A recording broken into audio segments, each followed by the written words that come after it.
All right, looks like we're live. Let's just make sure this is going out okay on the YouTubes. Because this week, as of right now at least, I'm flying solo. Okay, that sounds right. Yeah, I got nothing this week. In fact, kind of worried this episode's gonna suck. Got nobody with me, and to be honest, I didn't do nearly as much show prep as I should have done. Mostly because I have a couple of paid live streams that I'm coming up that I was doing more prep for. You know, got to go where the money is after all. Which, programming note, I have tomorrow night, or sometime tomorrow, I guess, work at the time with Luke still. I'll be doing a live stream on History of the Thunderbolts comic over at Marvel. And then a week from Sunday, I will be doing a live stream reviewing both versions of Stephen King's It, the 1991 and the current one in the theaters. You know, be talking about both, comparing and contrasting the two, that sort of thing. So check those out. And yeah. So first thing let's talk about.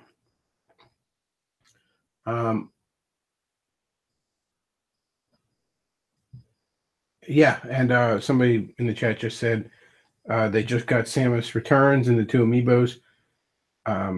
So yeah, I will be talking about that. I did get Samus Returns yesterday, and I do like it a lot. So I will be talking about that. But first things first, let's talk about a little article I saw the other day. I've been accused recently of being on something of an anti-Catholic kick, and I suppose that's fair. The reason being, now I've always had issues with the Catholic Church, major theological issues. I think they just flat out water down the nature of grace in the gospel. I think they're basically half pagan in mindset. But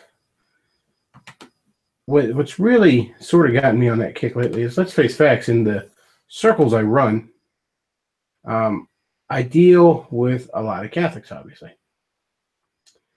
And, you know, in these NRX, trad, alt-right, whatever circles. Just, you know, the right, but not the mainstream right. So, let's talk about a little article. This is from the New York Post. And it's by Julia Marsh and Joe Tacopina. I'm always bad with pronouncing names, but it's from December 12th, 2015. And I discovered it because now that I look at it, it didn't dawn on me it was that old. But I discovered it because I think good buddy Commonfilth was putting it up on there. So the title is Emails to Dolan Detail Priests Allege Pee-Drinking Sex Romps.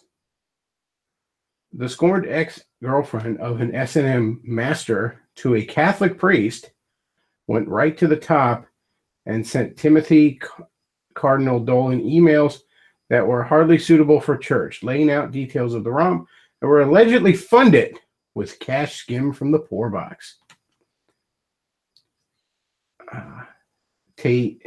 Tatiana Gudin shared with the Post her message to the Cardinal that recounted how the Reverend Peter Migueli allegedly wore a locked lucite chastity belt along with a dog collar during pricey sessions with his bodybuilder lover. She also claimed to the Pope's right-hand man in America that Migueli had an interfaith fantasy of being humiliated in Borough Park, Brooklyn, in front of a nice Jewish girl. Migueli, meanwhile, remained a pastor. I think priest is the term. I think the article's got that wrong. I don't believe they use the term pastor in the Catholic Church. I could be mistaken, but I'm pretty sure of that. Of St. Francis de Chantal in Throgs Neck neighborhood in the Bronx. Gooden wrote to Dolan about McGilly's taste in high-end booze and claimed he paid for many of their luxuries by putting his boyfriend in charge of the church thrift shop. McGilly loved to enjoy $300 bottles of scotch. Ooh, good taste there, buddy. All on a priest, 2,000, sorry, misspoke, $2,474 a month salary. She wrote to Dolan that McGilly fired the St. Francis thrift shop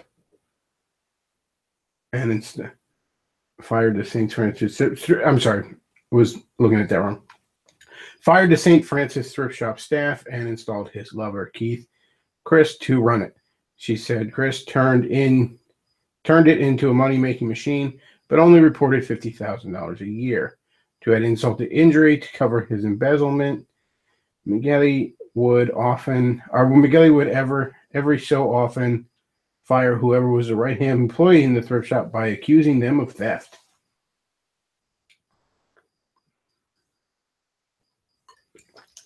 As I take a sip of my adult beverage tonight, which is not $300 a bottle, nor did I steal from a church collection plate to get it. I don't know how much of this should I do. Now you can say, "Oh well, it's a bad priest. Bad priest. It happens." Okay, happens.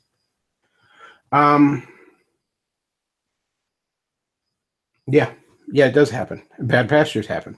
Plenty of pastors, scamming money. Every once in a while, you certainly get the Ted Haggards with their boyfriends or girlfriends or whatever shit they shouldn't be doing. Certainly happens.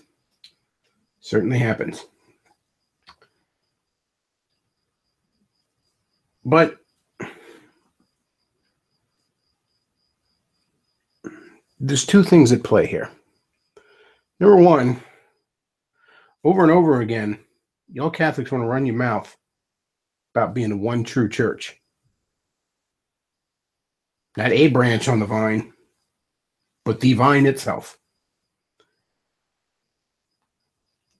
I can't imagine the despair I'd feel if I believed that was true. Because your branch is rotten. Systematically so, to the core. You don't produce these headlines once in a blue moon. You do it a lot. Now, certainly others do too. Sure. That's, there's scandals all over the place.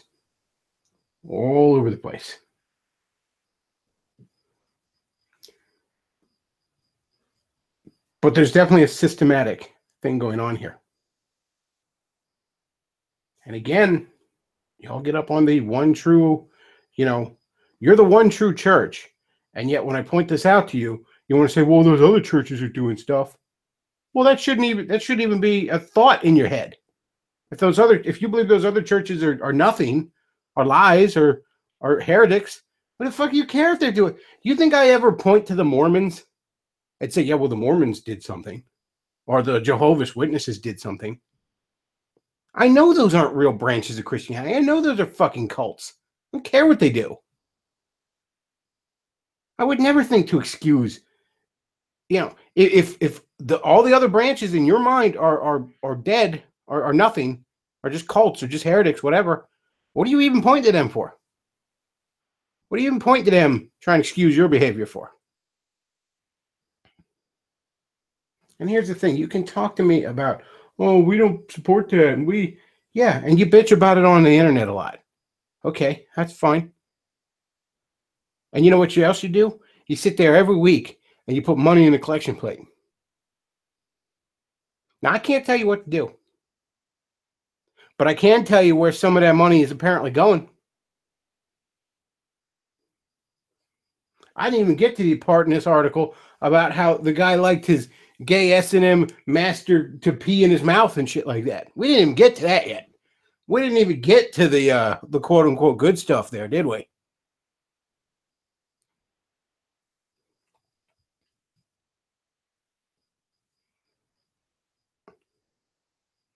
No, we didn't even get to that yet. Now, here's the thing.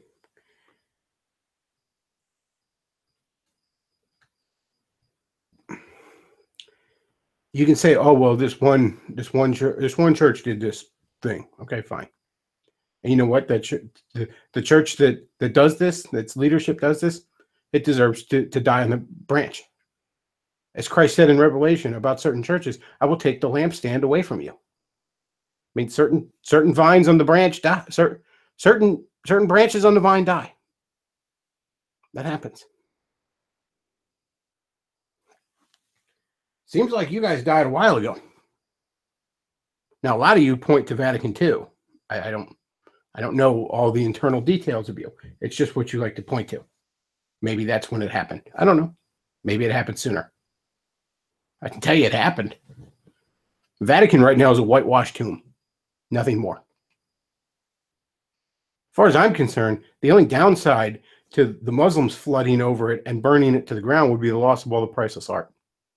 I would feel no worse about that than I would if they, destroyed the Louvre in France or something like that. Same thing, basically.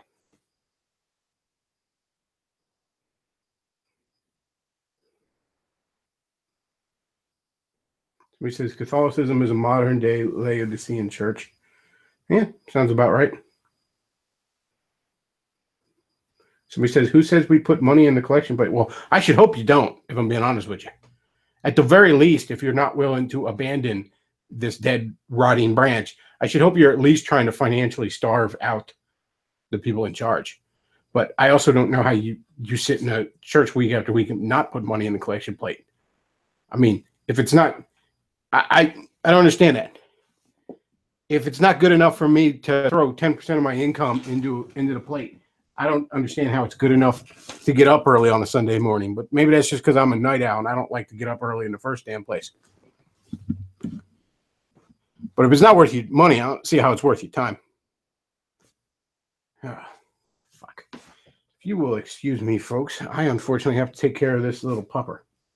I don't have anyone to entertain you for a few minutes, so there's going to be a minute of dead air here.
Okay, I apologize for that.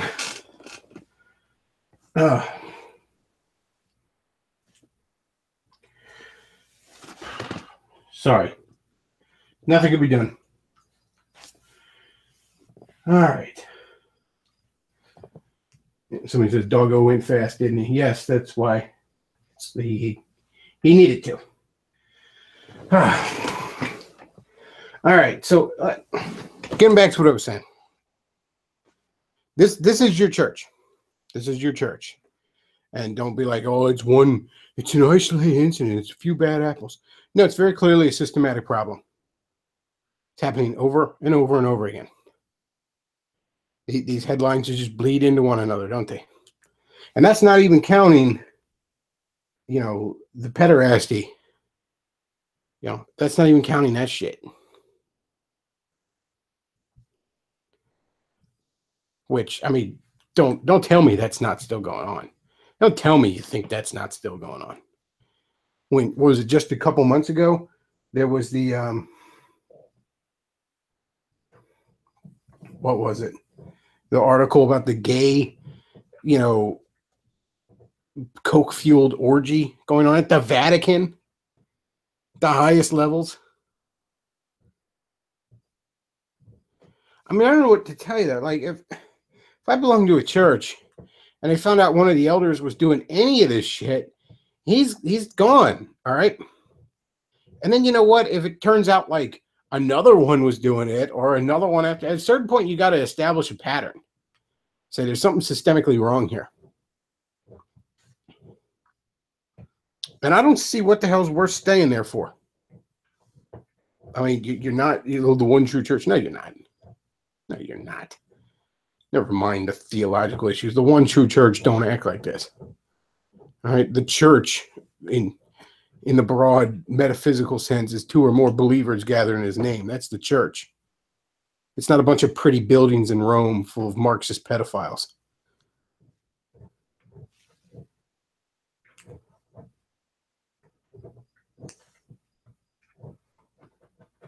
Somebody says, one elder does it, abandon the whole church. How Protestant of you. Well, you know, if two elders do it, maybe I will. If, you know, it keeps fucking happening, maybe I will.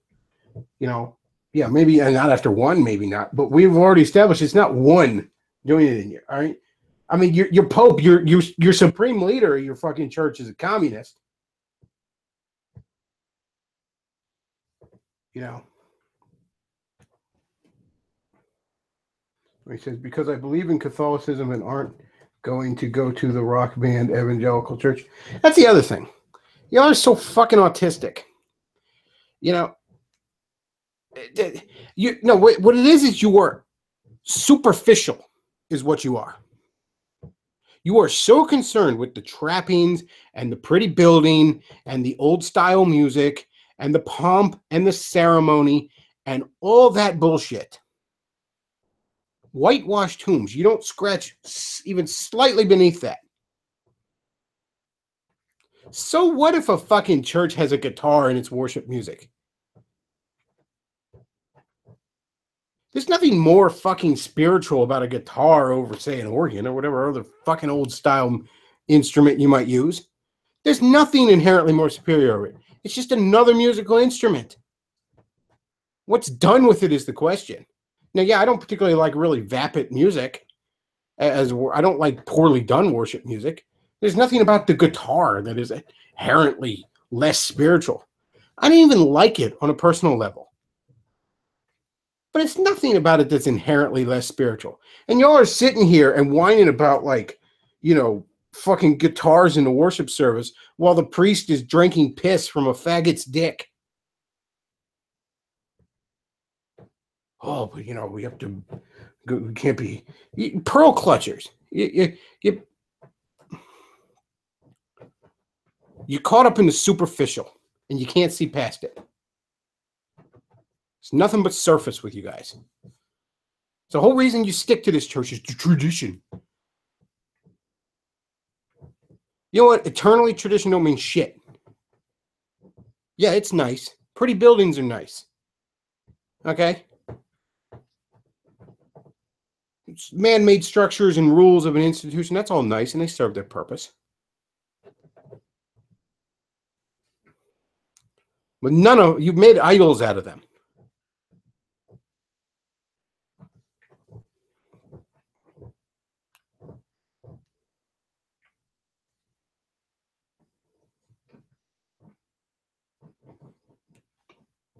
Well, the real problem, yeah.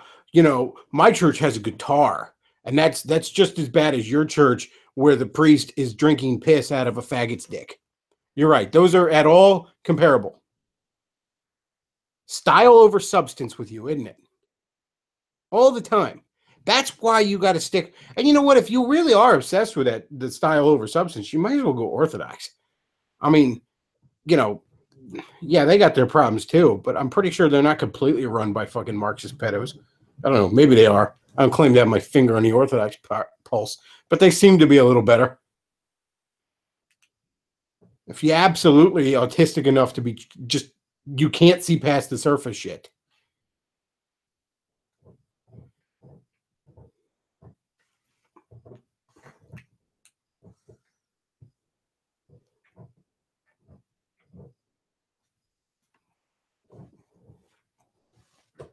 Bit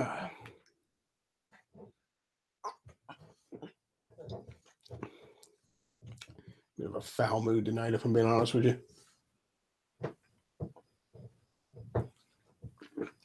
You know, I was asked why am I on the anti-Catholic kick? And again, y'all are arrogant motherfuckers. And it's really not sitting well with me lately.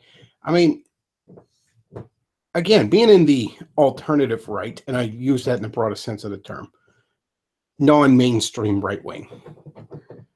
You know, and that can mean a million things, but the dissident right, I guess, is perhaps a better term. You know, being involved in that kind of thing. I run into you Catholics a lot, and many of you are deeply respect. You know, Matt's a Catholic. Matt's a Catholic. David's a Catholic. I love both those guys. You know, Anti-Dem, love that guy.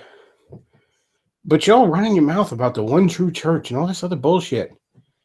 And you have nothing to point to but just superficial bullshit. Like, yeah, we're the one true church because we have a pretty building and shit like that. Much tradition. Meanwhile, you have this deep systemic rot. And you want to get mad at me for pointing it out. Well, if you want to, I mean, you know, I think you ought to just fucking abandon it. It's just an institution. It's not a hill worth dying on. It's not worth your soul. It's not going to save you. Christ saves you. No priest saves you, particularly one with a dick in his mouth. But if you must, quote unquote, fight for the institution, then actually try fucking fighting for it. Don't bitch anonymously on Twitter. Meanwhile, you just, you know. I mean, hell, I have a modicum of respect for the guys. What do they call it? I don't know. I don't know what bullshit Latin term. Again, y'all are so pompous. But whatever term you use for the guys that say there is no pope right now. I mean, at least they don't have to. At least they're trying to fucking make sense of your. You know, they're not submitting to a communist pedophile.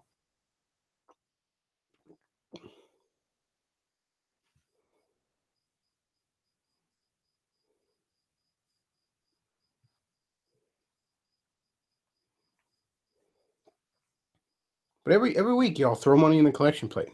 I mean, I assume you do. You sit there every week. You enable it. It happens because you allow it to. But no, you're right. As long as you just get rid of the guitars, it'll be fine.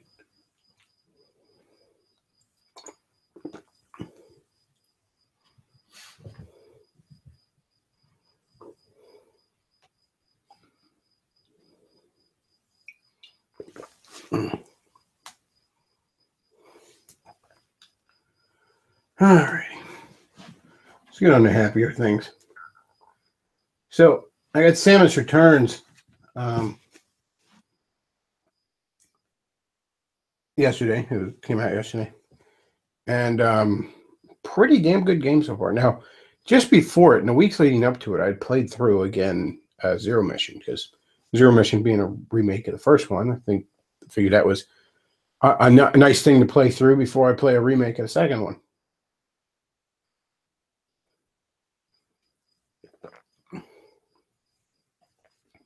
By the way, John Steele in the chat says, I suggest violence, you know, to resolve this difference. Well, you know what? It's better than sitting there just giving them money.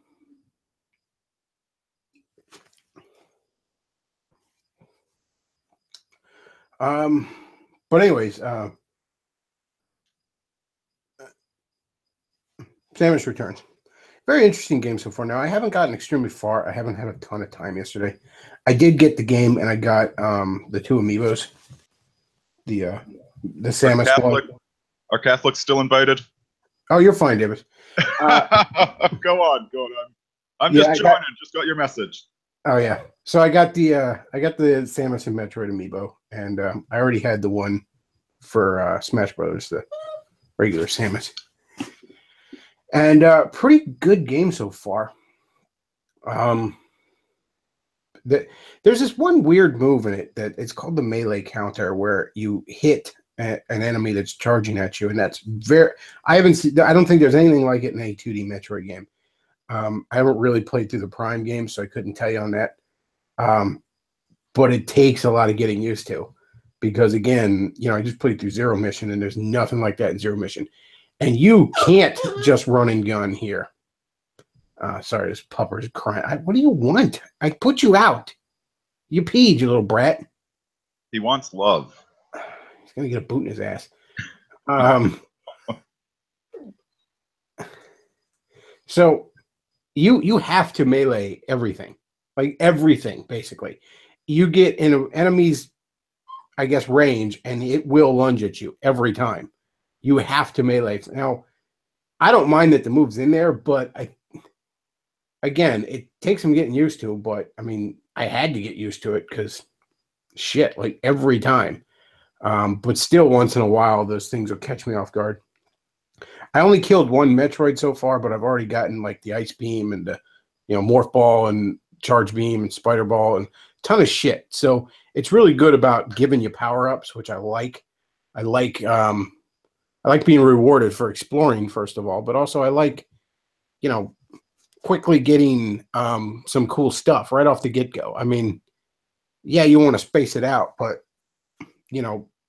so many Metroid games, you start off just fucking impotent. Like, you can do jack shit, and that's just never a fun place to be. I actually remember first time I played through Ocarina of Time, I got about halfway through and the game corrupted my save file. And it took me like a few months to be able to go back to it, because when you're halfway through, you got all this cool shit, and then you go back to like, the rinky-dinky little sword and your 3 hearts and shit, and I'm like, I can't live like this. Yeah, I could never beat that game, because to get to the final level, you needed 20 hearts or something like that.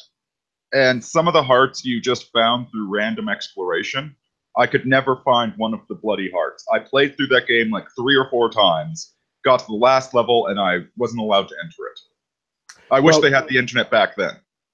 The first time I played through it, again, there was a corrupted save file, and this was at a friend's house. And then I played through it at a girlfriend's house, and I got about halfway, and I got to the water temple, and I got stuck. And then I went into the other save file that was already on there from the previous owner of the game, and he was already up to Ganon, so I beat Ganon just to say I beat it. Cheating kind of, but there it was. So it wasn't until I got the 3DS remake here recently that I actually played through and got past the Water Temple. Water Temple's a bit more intuitive on the 3DS remake. They actually put markers on the wall showing you where to go. I just watched the ending cinematic on YouTube a couple of years ago. I'm satisfied. Yeah, listen, as much as I love the old Nintendo series, the Metroids and the Zeldas, the exploration RPGs, I really love those games. Brother, the fandom of these games drives me up the wall. Trying to take all of the Zelda games and put them into a timeline. Just before the weekly Oh, did I lose you there? Oh, sorry, that's me. Yeah, sorry, I thought you were talking there. It's just my YouTube. Yeah, that's the thing that bugs me about these new ones. And maybe it's just because I'm a PC gaming master race, but like, god damn it, can we have a new video game based on the same topic instead of this endless frickin' franchise? Well, in all fairness, Nintendo did put out a couple of new franchises on the last system. It's just no one had the last system. I mean, they started that Splatoon, which I think is, I mean, in fairness to Nintendo, as opposed to the other 2 systems, they started at least one franchise I think people will still be playing 10 years from now. You realize Generation Z is going to grow up, and they're going to invent an entirely new fetish where they pretend to be, squids squirting ink at each other. I don't know about that. I mean, I would have said that a few years ago, but now I think Generation Z is probably going to be shockingly conservative. The video games are making the kids gay. You know what, Davis? I'm going to leave this to you real quick because this doggo needs something. I got to do something. Okay. I'm all right. So we're going with the video game topic, and I'm afraid I just don't have that much to say about Nintendo. But you know, I've been playing Far Cry 3, and I'm really getting into it. I have to say, it's you know on Bechtloff's Friday stream, he's talking about Rick and Morty and how there's this inevitability with narrative where it winds up touching upon the truth. And so in Far Cry 3, you're playing as douchebag rich American kid gets abducted by white slavers and escapes, and he has to go native basically, and you know do all these drugs and go through these native rituals and get a bunch of tattoos and start murdering people left, right, and center to save his friends. But he goes so native he doesn't want to go back to the civilized world. And there's this. What really stands out to me about this plot is the head of the native tribe that you're joining is a woman who is seducing you, quite literally leading you astray, say ducere, you know, as a Catholic Latin speaker. And it's very striking how, you know, nobody in the game's storyline recognizes what they're doing. You know, there's this African Liberian guy, the first guy you meet. He's a Liberian, came to the United States, you know, and well, after you become like, you know, leader of the tribe or whatever, warlord of the tribe, you know, he's hammered, he's stumbling around drunk, and he's all angry because he says he worked for a mechanic in America, and the mechanic didn't respect him and made fun of his accent and paid him less than the other employees when he grew up next to African warlords. And here he is stumbling about drunk in a Marine Corps jacket and going on, but I know myself now. I know myself. And of course, Brody, the character you're playing, is like, I must know myself by murdering people and doing drugs and sleeping with this native woman. And I'm just looking at all, like, first of all, I don't buy the story that he worked for a racist garage owner. Okay, that's entirely projection upon his part, because he thinks he should be something really important, right? Because he grew up with warlords, but in reality, he's just another Joe like the rest of us working for a guy that runs his own business. So he has to make up this racist narrative in his head to feel important about himself. And the same thing with Brody. Brody can't admit that he's a douchebag. He's from Santa Monica, and his parents made all the money, and he's an entitled little prick. He can't admit that to himself. So now he needs to go and lose himself in drugs and violence and sex and pretend that he's found himself. But I'm looking at all these characters, and here's this African guy, the Liberian. He's drunk and stumbling around bragging about himself when clearly you're the one that became the leader of the tribe, not him. And he's jealous of that. But none of these characters, it's like, what is the life path that you're on? What is the future? You know, because Brody says to his friends, no, I'm staying here. I finally found my true calling. What, murdering a bunch of pirates? You know, for a bunch of people you don't even know? For a culture that you have no grounding in this culture? Oh, but they're my people now. No, they aren't. You need to spend generations in a place before you're part of the land. There's no future in what either of these guys are doing. And that's where the darkness in all of it comes in. You know, back in America, there was no purpose, no light in him, no godliness, no righteousness. And now he's running around the jungle, and he's falling into all these darker motives. If he'd stayed in America, it would have been something else. It would have been cocaine instead of, you know, the calf plant that he's chewing and hallucinating and imagine, like, you know, half the people he's murdering probably don't even exist. It's all in his head. It's interesting, like watching this American lose himself in the native nihilistic demon worshipping culture. You back, brother? Yeah. Yeah, it's Far Cry 3. I don't know if you played it.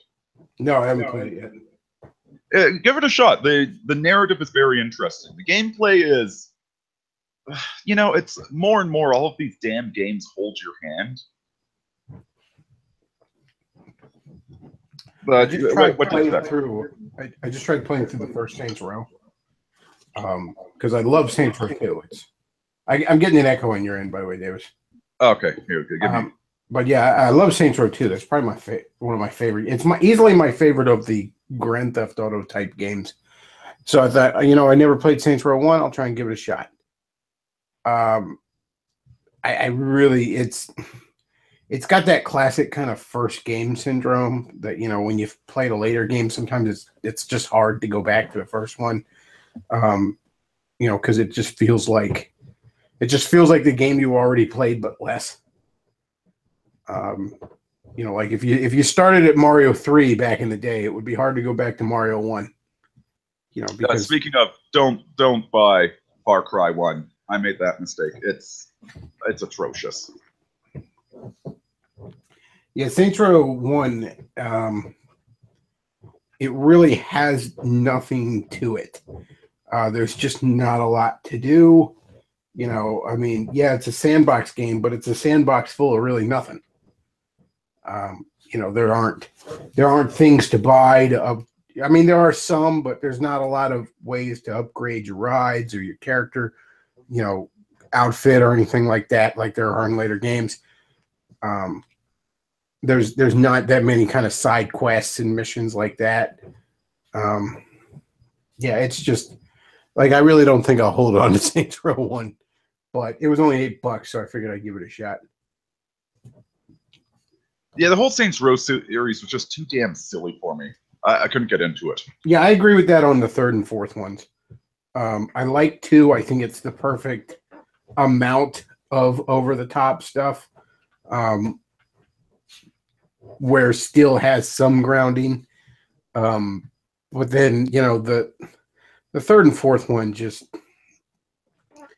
it just became almost a parody of itself, which, given that the second one's kind of a parody of Grand Theft Auto, is saying something.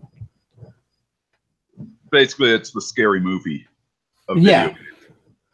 Yeah. The second one's great. It's the first time one of those types of games actually engaged me into the story. I'll still play San Andreas a lot, but that's just because, I'll pop it in once in a while and dick around in sandbox mode. I never gave a shit about the story. I think I got a handful of missions in and then just said, well, fuck the story. I don't even think I got the other areas of the map unlocked, like the area that looks like San Francisco and the area that looks like Vegas. Like, I don't even have those really unlocked. If I go to them, my wanted stars go up all the way, so I got to type in a code to keep the wanted stars down. But, like, I just never cared enough to really engage with the story. I just like dicking around in sandbox mode, which is nothing wrong with that. That can be fun. But at that point, why bother having a story? Yeah. I might as well. Yeah. You might as well just fill it up with side quests. The guys writing Grand Theft Auto a lot of times think they're writing a better story than they are. Well, what really got me with San Andreas was it couldn't decide if it was going to be about racism or about anti-racism or what. Because you're part of an ethnic gang that apparently live in better houses than me, but still resort to thievery and murder for no reason whatsoever. But your sister is dating a Mexican, and you're okay with this. And then it turns out that the evil, racist white cop is actually a black cop with a Mexican partner and a white partner. And it's like, so, guys, can we get on focus here? Can we get some sort of message? Even if I disagree with the message, at least it's a message that I can disagree with. Because all I'm getting is a lot of schizophrenia here. Plus, those games, starting with San Andreas, they started putting so much busy work that had absolutely no purpose to the game. Like, you take over territory. Why? So that you can get money. Okay, what's the money useful for? Nothing really. It's really easy to get. Occasionally, you need to buy a gun after you get arrested by the cops. But there's free guns laying all over the map that you find out about. So the money is completely pointless. So every so often, you get an alert saying, go run to this area and fight the enemy gang, which, of course, it's you gunning down like 80 people, as usual with all of these games, and somehow these are turning people into murder simulators, turning them into get murdered simulators. When I first played Saints Row, having played a few Grand Theft Auto games, I was taken aback by how actually difficult it was to get money. like taking over territory was the only way. Because like in Grand Theft Auto, you kill people and they drop like, you know, a couple $100 at a time, a lot of times, you know, whereas in Saints Row 2 and in Saints Row 1, you kill somebody, maybe they drop some money. More often than not, they even don't. But if they do, it's like, oh, this guy had $14 on him. You know, $14. Meanwhile, a new shirt is $30 for your character. And there are actually like you can alter your outfits, which you're actually encouraged to do frequently in the game, because it ups style points, which ups your respect, which makes certain missions easier, that kind of thing. Same thing with acquiring a bunch of vehicles and altering them. You know, altering the different cribs you have, that kind of thing. There's a lot of things to spend money on, and money isn't that easy to acquire in the Saints Row games, which I think is a pretty big step up gameplay wise from the Grand Theft Auto games. Because again, Grand Theft Auto games, it's like, yeah, you can buy some, like in San Andreas, I buy some safe houses. That's the only real thing I spend any money on. Yeah, I've been thinking about getting GTA 4, but I hear that you have to take your friends out on dates every so often in the damn game. And I mean, that was annoying enough with, like, they had all the girls you could date in GTA San Andreas. And what do? You get to do a mini game, a boring mini game. You get to do basically, what's that, like that stupid Dance Dance Revolution, except with your keyboard. So it's nothing but an extended, what's that stupid thing? Press C to mourn your dead friend. press F. Press F to fuck. It's like, why am I doing? And then you have to go and work out, and every so often your character gets hungry, so I have to wander into a stupid restaurant and order a meal. Like, this is shit I have to do in real life. Okay, if I could seriously, if I could, what was it in Dungeons and Dragons? A ring of sustenance. You know, where if you have a ring of sustenance, you no longer need to eat. You still can eat if you want to, you just don't need to. I would love to have a ring of sustenance. And if I feel like making something delicious, I'll make it. But, you know, for lunch, I just like sit down for half an hour and drink coffee. That's my lunch break. That would be absolutely freaking wonderful. And now this video game is making me, once again, a slave to biology. For the only benefit to it is in San Andreas, you can get really fat, and CJ changes his dialogue. So when he mugs somebody, he'll say, I'm going to get me a burger. If he pushes somebody, he'll say, large and in charge, which is amusing, but it's not worth all the time of going to restaurants constantly. It's ridiculous. Yeah, oh, and thank God they took the hot coffee mini game out, because that was cringeworthy. You know, it's like, oh, they're sick. It's like, no, that's going to turn the kids into perma-virgins. It's not going to turn them into sex addicts. I used to just like dicking around with codes too. Like, you know, type in the code to make like everybody go berserk, and like everybody is trying to attack everybody on the map, and just see how far along you can get like that. What I like doing was jumping onto the roof of a car and shooting it once, and then car surfing as they freaked out and drove crazy all over the place. I used to like to like there's a few pieces of geometry in Saints Row 2 that I found that you could get on, where like you could shoot down at people, but then you could back up and nobody could really shoot you. So I'd get kind of the wanted stars up and the gang, like the rival gangs going after me and stuff, and just see how many of them I can get surrounding this place and then attacking each other and stuff.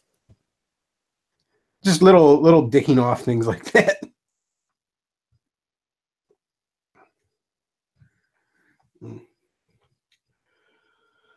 So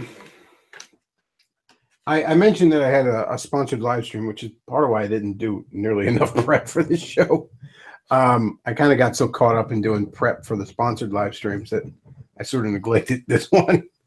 But then again, those guys are paying me, so, you know, I got to go where the money is. But I watched the 1990 Stephen King It. And I'm going to watch the theatrical one this week to do a review, and then contrasting the two for next Sunday. It would be hard to be worse than the 1990s one. The 1991 is fucking rough. why are all of Stephen King's TV adaptations, why are they so rough? You know why I think they are? Now, I haven't really read it, but I can kind of give an example, I think, why they are. When I was a kid, I read The Shining, and I loved it. I thought it was just great. And I still think it's probably his best book. And then immediately afterwards, I rented the Jack Nicholson movie. And initially, I didn't like it because it wasn't true to the book. It took a lot of liberties. And then a few years later, the TV miniseries came out. It was starring the guy from that show Wings, and it was incredibly true to the book. And at the time, I loved it because I just loved that book.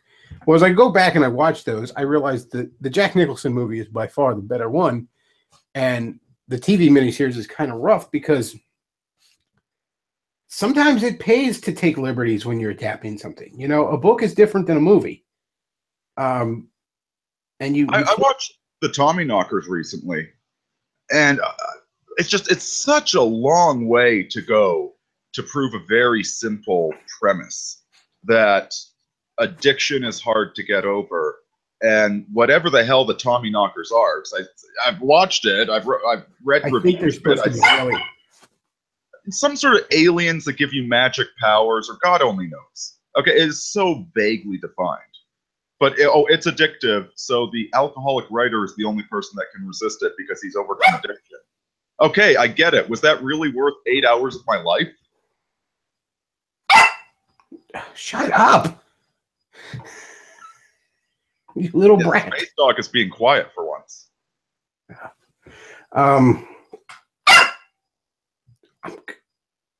What the fuck? And can I be perfectly frank? 1 second. What's the Stephen King movie about the cars coming to life, all the machines like coming to life and hating people? All right, I don't care if AC/DC was in it. That movie kind of sucked. And even the cinematic version of The Stand wasn't that good. I don't know, you do need to take liberty. You need to toss some things around. You need to move some stuff around when you make a movie. A movie is a different medium than a book. Well, I think again, haven't read the book, but I think the Stephen King I think the TV movie is probably closer to the book, and I'm willing to bet you the theatrical movie takes more liberties, and that's probably why it's getting decent reviews, whereas nobody remembers the TV movie all that fondly. It might be getting decent reviews just because it's the first semi-original thing that's been on the silver screen in how frickin' long?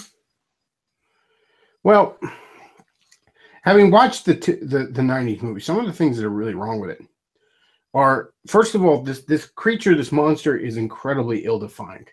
And I don't mean in the it's a supernatural, unknowable mystery kind of way. I mean in a very clear, the writer, is making it up as he goes along kind of way.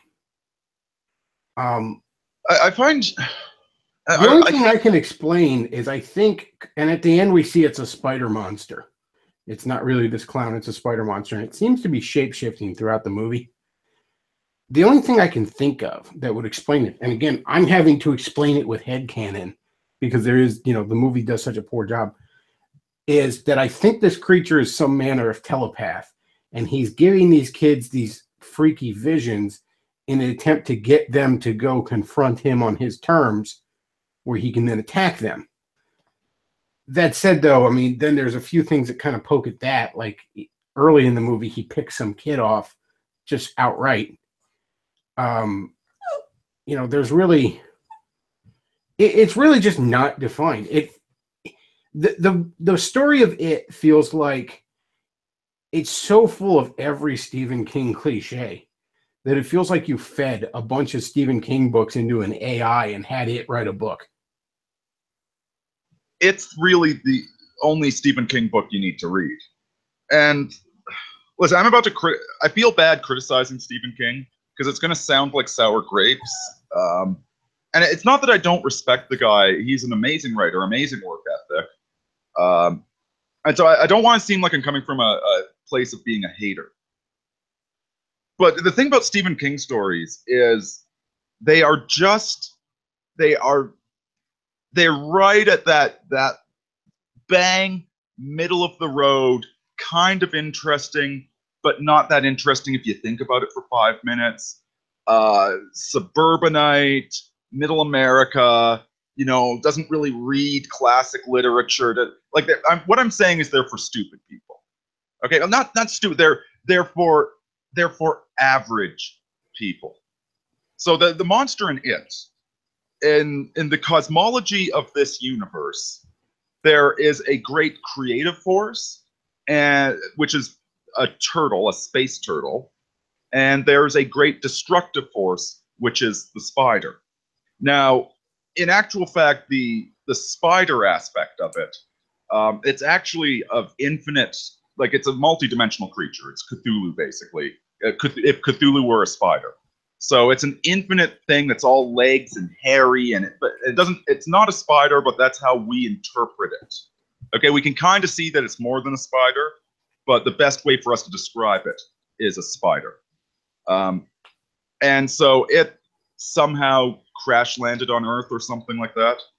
But there's also a greater being above the creative force and the destructive force, and this is just Gnosticism. Okay, this is actually a heresy that crops up a lot in many American-made universes and theology. Like, you see a lot of Gnosticism in America.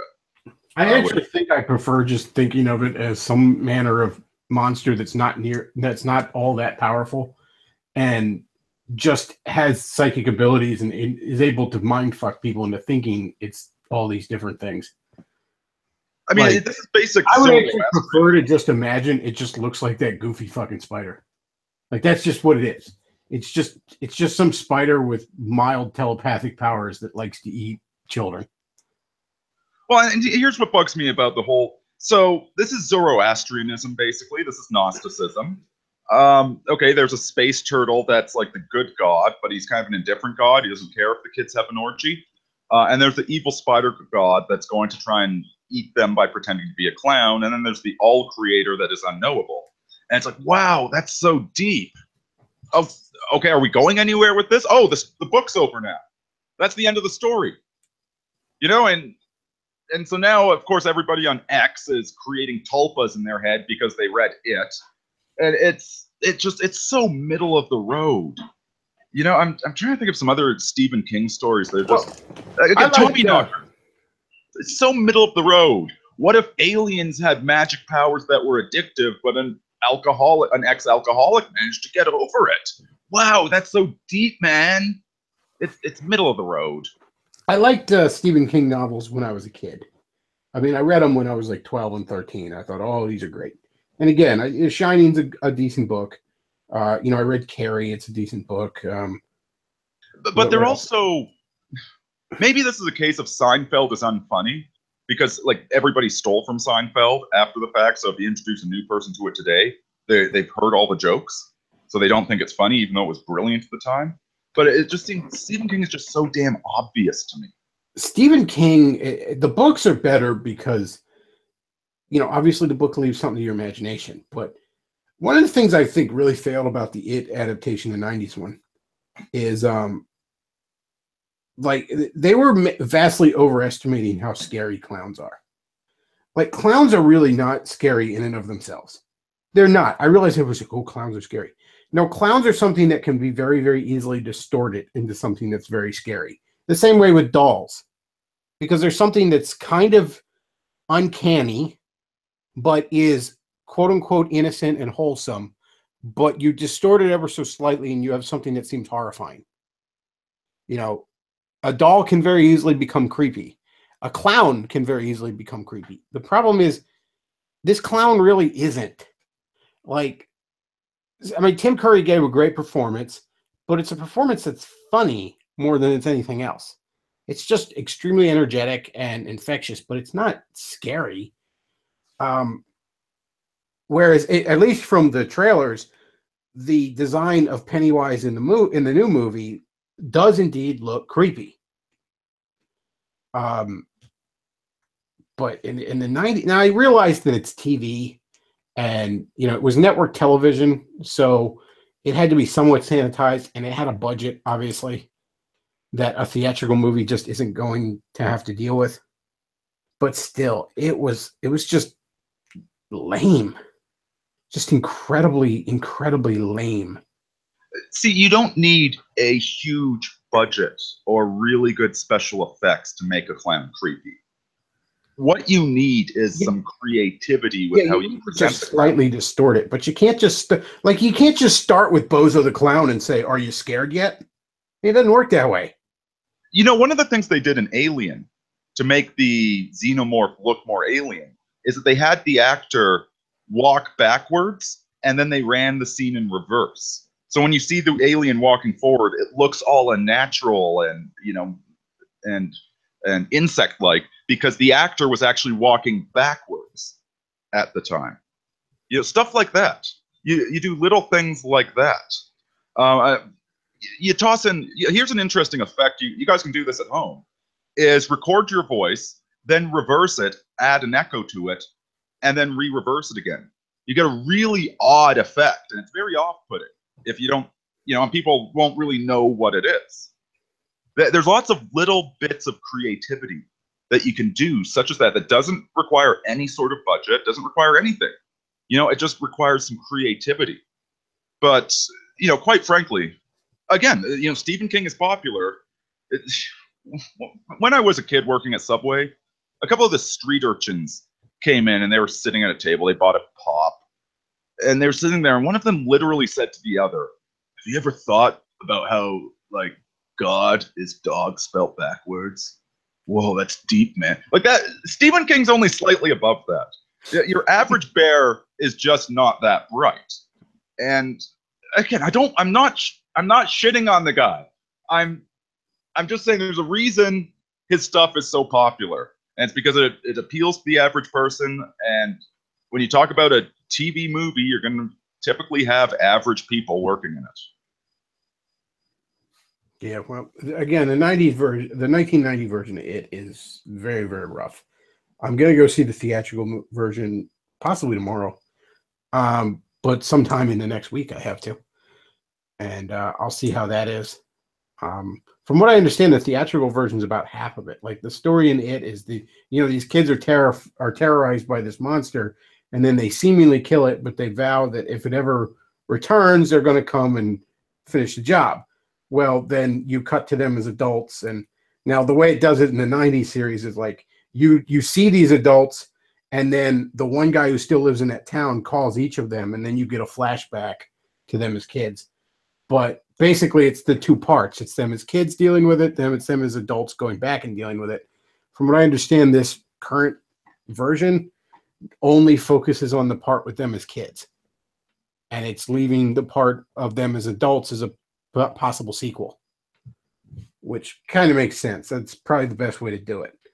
It's a little too busy if you just jam them all together in one. Again, you can do a lot more in a book than you can in a movie, just because there's just more room for storytelling in it, in a novel than in a 90-minute to 2-hour movie.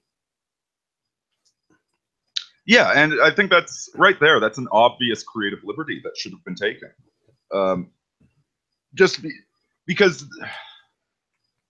again, you need to establish each of these characters. You need to establish them as a young child, as an adult. And there's what, 5 kids, 5 people, 5 main characters. So now you're tasked with 10 characters that you need to define. I mean, look at the first Avengers movie. Okay, they didn't have time for 6, which is why they never really defined the villain. Loki defined himself in other movies, but in that movie he's largely a cipher, and all of the space skeletons they're fighting, like, we don't even know who the hell the Avengers are fighting in that movie. It's about the team dynamics, and that part they nailed. Yeah, in a movie, it's about coming together as a team, and that's why they spent time to do movies prior to it. There is so little time in a movie to define a character. I mean, if you look through, again, I'm not big on reading scripts, but scripts are very short. Okay, scripts are not very long. like I'm ballparking here, but your average novel is going to be about 300 pages. Your average script, if you wrote it in the same format as a novel, would be 50 to 100 pages. And there's just not enough room in there to define multiple characters.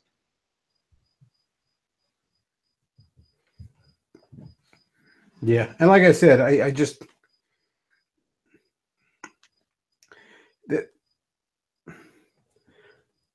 again, there's a difference between something coming across as an unknowable mystery and something coming across as you the writer, just, you know, it's a very Doing subtle whatever thing, you want. but yeah, it's a very subtle thing, but are you using the unknowable mystery as an excuse, or are you, you know, because I think an unknowable mystery is best when it's like mostly defined. You know, when you like almost got an idea what's going on here, but it still doesn't quite, you're still not quite sure how it all lines up. Yeah, and this is, you know, like you're trying to create a Cthulhu-esque monster, something that does have this unestimable aspect to it. You know, back when Spoonie was, you know, not completely self-destroyed, he talked about the problem with giving Cthulhu stats.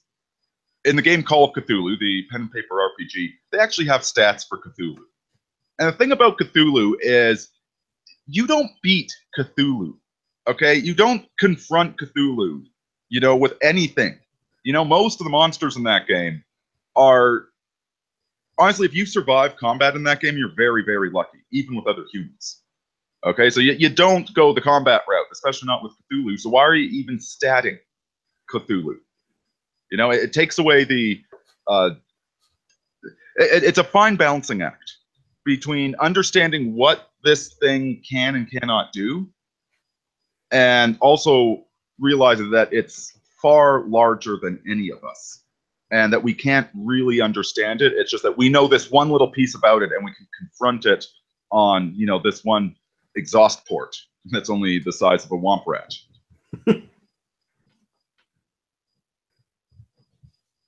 Yeah, that's a good way to put it.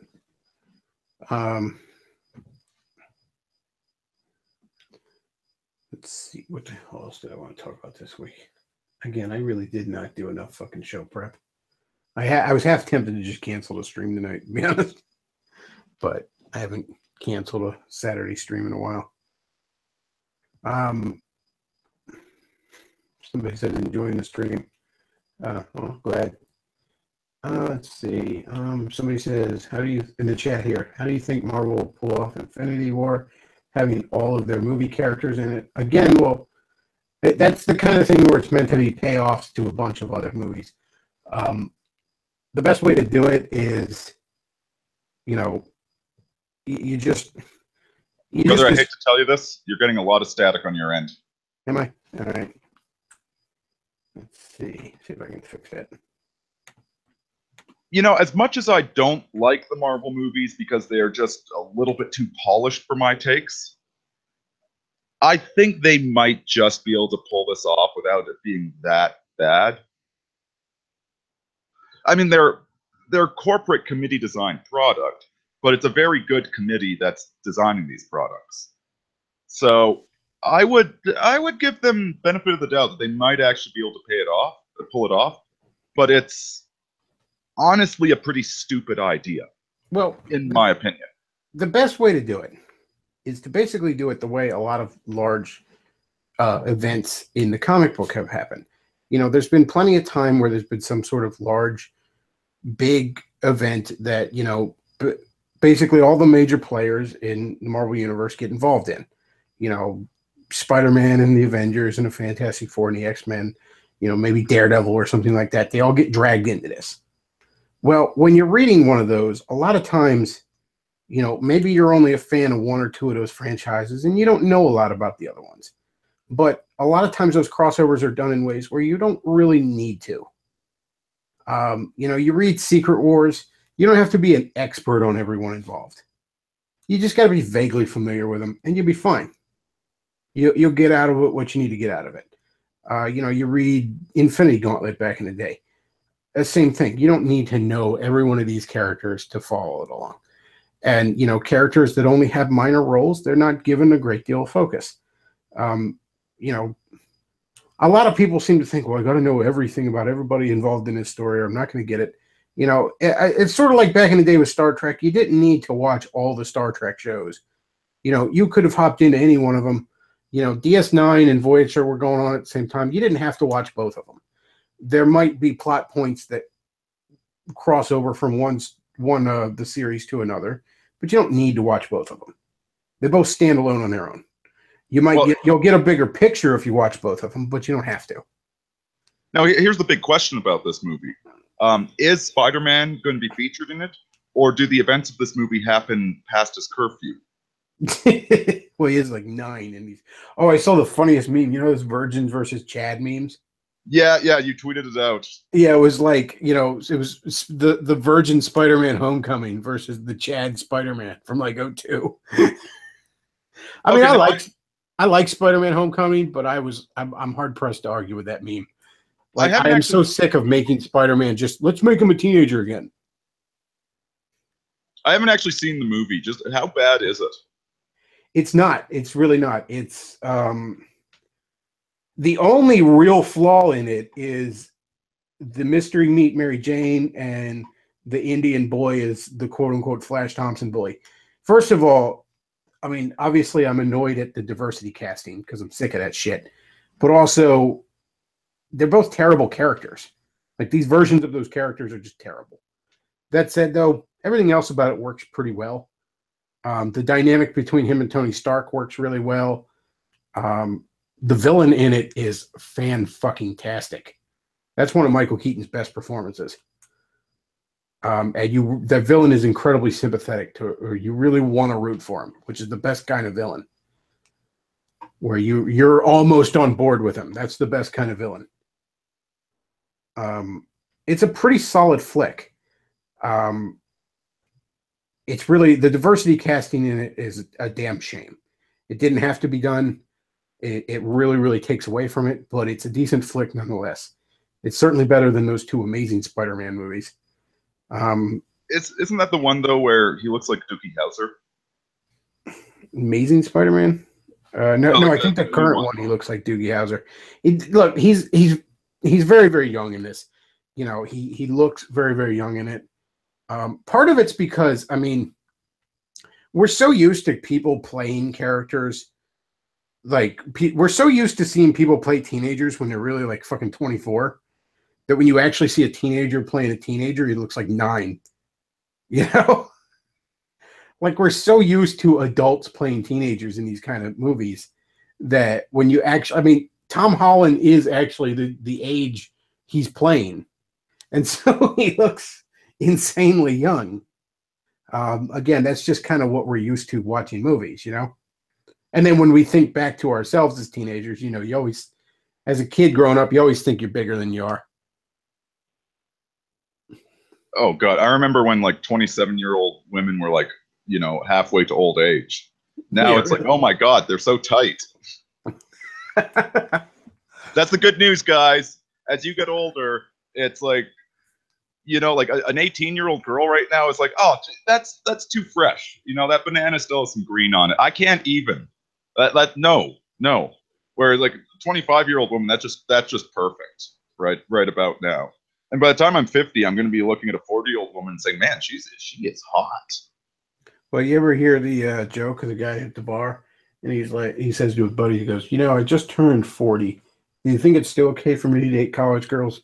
His buddy thinks about it for a second. He goes, not just yet. I'd stick to the high school girls for a few more years. And then when you're 45, 50, you can move on up. Why rush things? All right. So speaking of geek media, whatnot, are you familiar with the channel Robert Ager? Robert Ager. I can't say I have. You got to check this guy out. He has some absolutely brilliant analyses of films, all sorts of stuff. You will absolutely love it. Great channel. Everybody should go check it out. Rob Ager, A-G-E-R. But he was recently reviewing Starship Troopers. And yeah, I've run into a couple of reviews recently of Starship Troopers talking about the fact that liberals were offended that it promoted war. And we're going to be coming back to my, I guess this is my theme of the evening, that most people are fucking idiots. Most people are too stupid to breed and we need a bloody Cullen. I don't think that movie. I mean, not to interrupt, but I always thought that movie was very interesting because it had an extremely pro-military message, while in my opinion, kind of having a bit of an anti-war message. Oh, it was completely an anti-war. America is evil. It's full of Nazis. But I couldn't help but feel like, and maybe this was my own takeaway, but I couldn't help but feel like it was anti-war but extremely pro-military. Because all the people who weren't in the military were kind of pussies. It was like, the military, aside from maybe some of the higher up leadership, were the only really decent people in the movie. This is one of the things that soldier, I think, is a good way to put it. It really almost romanticized the soldier while still kind of being anti-war. Aker points out that one of the interesting things about that film is that the protagonist is a complete shithead. The protagonist, there's this girl lusting after him, madly in love with him, and he completely ignores her and uses her for sex, while he continuously pursues the dark-haired girl who is just a career bitch that doesn't give a damn about him. The guy winds up being completely brainwashed by the military, which annoying liberal theme number 27.B. But you're not supposed to sympathize with him. You're not supposed to empathize with him. And I think that put a lot of people off. But even as a young man, when I saw that movie, it was just so absolutely obvious what the theme of that movie was. And apparently most people thought this was pro-war propaganda. I swear to God, this is what happens when the white IQ drops by 15 points in a century. You kind of had to pay attention to catch some of it. They sort of hint around in that movie, or kind of just flat out say, but they say it really quickly, that, the whole reason we have this conflict with these creatures is because we started shit with them. But now they really kind of gloss over that real quick, but they gloss over that real quick because everybody in the movie has glossed over that real quick. Again, people are too stupid to breathe. It's, how do you not notice this? How do you, people just, they want to be passively entertained. Yeah, it goes back to veal wrapped in cotton. Constant positivity. They want a new song that sounds like the old song, but just a little bit different. Yep, this is the white race that we're trying to save. The ones that can't figure out. I'm not saying I'm necessarily the biggest fan of that movie. There's aspects I like. But the same thing with RoboCop. It's a very off-putting movie because you have all this heroic music and these Jesus themes around a man that's been turned into a corporate product to enforce corporate law and order. It's a weird freaking movie. But it's captivating, isn't it? I'll take that over whatever generic pap is coming out this week. Yeah, there really isn't a lot. I mean, we were just talking about that the other day, or just today. I mean, my buddy and I, we're both comic book fans, so we've seen a bunch of comic book movies, but other than that, there's nothing that gets us in the theater. I mean, I saw Passengers back in December because I thought it looked good, and it was pretty good. And I just saw this animated movie Leap a couple of days ago because I was going to the movies with a lady friend, and she wanted to see it. And it actually turned out to be pretty good, too. But by and large, it's just nothing really gets me going to the theater anymore. It's just really. Well, let me put it this way: if Mad Max Feminist Road weren't such obvious garbage, I would have been all over that. Not because it's a good movie per se, but because it's a Mad Max movie. So no judgment whatsoever for you enjoying the Marvel movies because it's something you love. It's a damn good interpretation of it. It's just the best.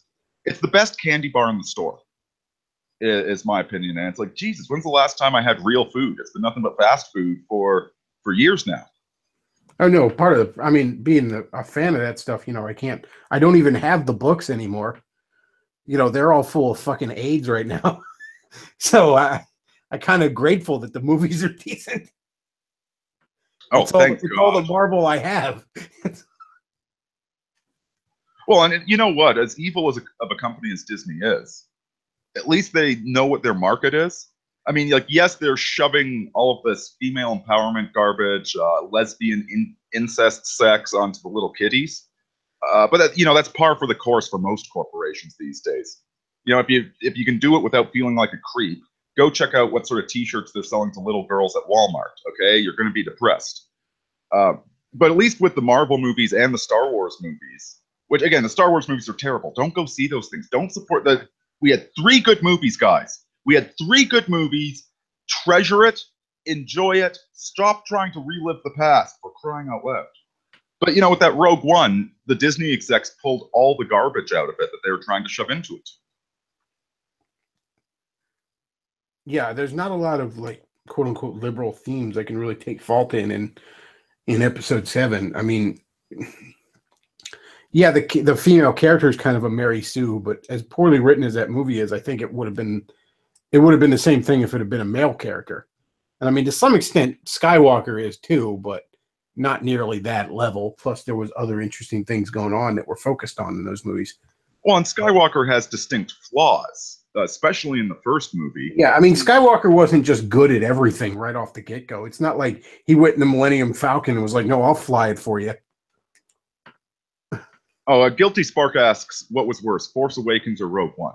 Now, considering I haven't seen either one of these, and I'm not going to, I've heard mixed things about Rogue One. I have heard people say it's actually pretty good. And I haven't heard anyone I respect say Force Awakens was good. Rogue One is a fan film.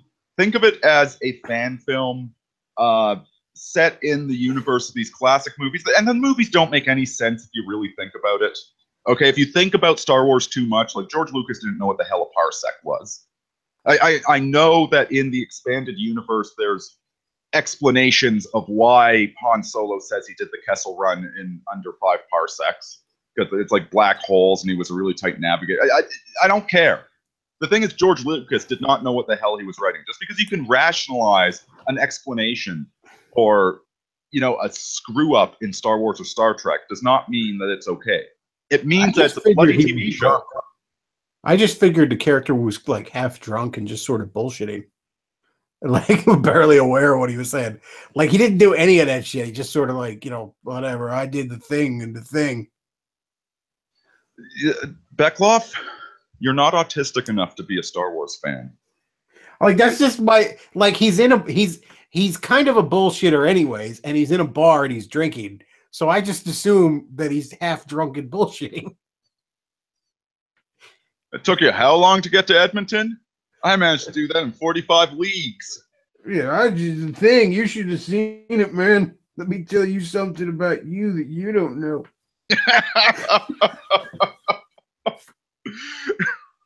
Which again is the plot to Far Cry 3. It kind of made me think of this, and I've talked about this on here before, but one of the guys that was in the running to be Han Solo is actor Robert Englund, who played Freddy Krueger. And he's a phenomenal actor. He's damn near the modern day Vincent Price, in my opinion. It's a shame he wasn't in more stuff. But I think that kind of makes me think, and this is very true when I go back and look at New Hope, that I think Han Solo was supposed to be way more of a loser than he ended up becoming. Like, we like Han Solo because we like Harrison Ford. Harrison Ford is charming and cool. But when you actually look at him in the New Hope, he's driving around in this piece of shit spaceship held together with duct tape with a fucking DirecTV satellite on it. He owes half the fucking galaxy money. Like, he's not all that good at what he does. He's just the best the heroes could find. I think that the original intention for that character was that he was supposed to be a loser who maybe had a bit of a redemption arc. And then we just made him damn near the hero of those movies because Harrison Ford is charming and cool. I mean, it's pretty clear if you watch New Hope, like, the whole Luke and Leia are brother and sister. That's bullshit they made up later. They did not have that in mind in New Hope at all. And I'm not even convinced they had the Darth Vader as his dad thing in mind. And, no, they didn't.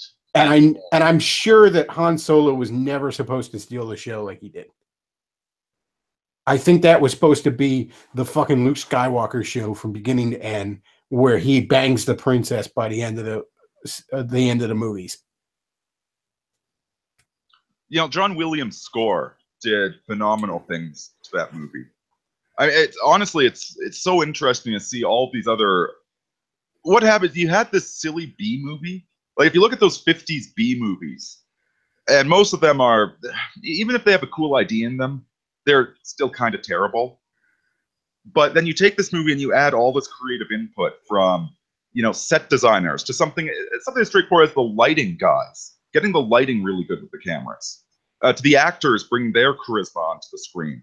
All of this combined turns what was not a very good story when you get right down to it into this cinematic masterpiece. Those three movies are a keen example of writing by committee, as it were, working really, really well. Little things, how the audience reacts to things, steered the two sequels. The actors almost rewrote characters just based off of their presence. Things that were added onto this basic idea, turn those into really solid flicks. I think the right word is collaborative. People worked together on these. When you have Star Wars at its most, George Lucas is running the show. You have episodes 1 and 2. And don't forget the holiday special. Yeah, as much as he'd like you to forget. In some ways, and I've said this before, Star Trek and Star Wars have this one thing in common, where they're very interesting little universes, and they're at their absolute best when they're furthest removed from their creators. Now, that's not quite true of Star Wars anymore, since the Disney stuff sucks, and it's not quite true of Star Trek anymore because the reboot stuff sucks. But for most of the existence of these things, that was true of them. The problem is that with any of these created universes, you can't look too closely at them.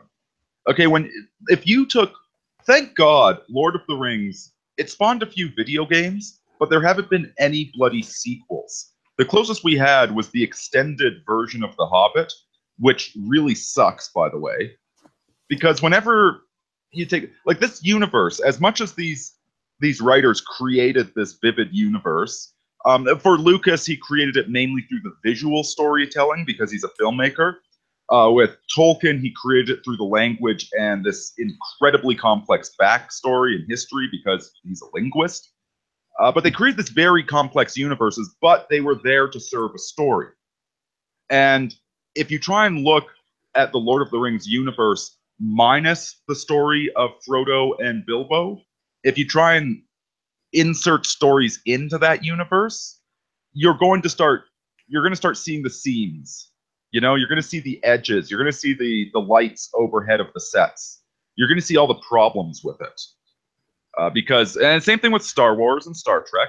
When you start exploring the Star Wars universe too widely, it's just rationalization after rationalization to cover up. Like, there's all these implied plot holes, all these implied contradictions all over the place. Like, if Tatooine is a back-end, like, desert planet that only losers and hicks live on, why is one of the biggest crime lords in the universe living on that planet? There's an implied contradiction there. Now, we can ignore it when you only have 3 movies, but if you start trying to explore that more, and then you keep running into problems. You get to the point where you need to take these great series, like Lord of the Rings is a great series. Enjoy it. Don't make any sequels. Well, see, I think with long-running series, sometimes another writer can come along and really do something interesting with basically a plot hole. There's the famous plot hole in Star Trek that, the Klingons look like human beings in the first series, and then they look more like aliens in the second one. Still humanoid, but, considerably different. And one of the only decent plot threads I thought Enterprise ever did was when they actually decided they were going to explain that as there was this skin disease, essentially, that was running rampant through the Klingon Empire, causing them to look like normal people compared to us, And this ended up becoming this huge. It was the first time the Klingon Empire actually had to ask for help to try and deal with this. It wasn't just a skin disease. It was they were trying to create genetic super soldiers. Well, that's what it was. Based upon the, like Wrath of Khan, the super soldiers that we created in the late 20th century. And it wound up, like, I don't know, the virus mutated or something and started infecting everyone. Well, there's also the story of, like, the Tribbles in the original series, like, I hated the Klingons. And the reason they hated the Klingons is, A, it was a plot device to find the hidden Klingon, and B, Klingons are jerks, so the little space puppy is going to growl at it, But then they actually explained in DS9, they talked about this, Worf talked about it, that the reason the Klingons hated, or the Tribbles hated the Klingons, is because the Klingons almost hunted them to extinction. And it almost became a genetic memory in them that Klingons were bad. And the reason the Klingons hunted them to extinction is because the Tribbles almost destroyed the Klingon Empire. Because they got into all the different worlds where they were growing their food and just wreaked havoc. And I thought that was a cool plot thread, that this proud warrior race, as strong and as tough as they could possibly be, they're still brought to their knees if they don't have any food. Well, here's the thing, though. When you look at the successful Star Trek spin-offs, The Next Generation and DS9 and the good episodes of Enterprise, the reason they were good is because they were ripping off of the original. They were taking what the original was, and they were doing their own version of it. So, for instance, in Star Trek The Next Generation, the first season tried to mimic the original series, and it was just awful. And so with terrible. Oh, yeah, starting in season 3, it really became its own show. And compared to it, the original Star Trek is very campy. Whereas Star Trek The Next Generation is far more scientifically focused. Then, DS9 says, okay, so the Federation claims that they're the end, the final end of history, perfect civilization utopia. Let's fuck with that a little bit. And Enterprise tries and mostly fails, mind you, but tries to ask, okay, what were humans like in between the current 20th century and the 23rd century? What was the middle stage of that growth like? I kind of like the overall premise of Voyager. And again, Voyager is often very rough, but there are some bright spots in it. Because part of the premise is they actually are forced to be explorers again. For as much, and the original series focused more on exploring, that's their mission. Whereas, as much as they said that in Next Gen, basically Next Gen was just a big old flagship running errands. Yeah, they were the space among already established Federation space. Yeah, and now the problem with Voyager is the Enterprise D never wandered out into the far reaches to go look at shit. Except when they had the space pedophile on board. And yeah, that wasn't by choice.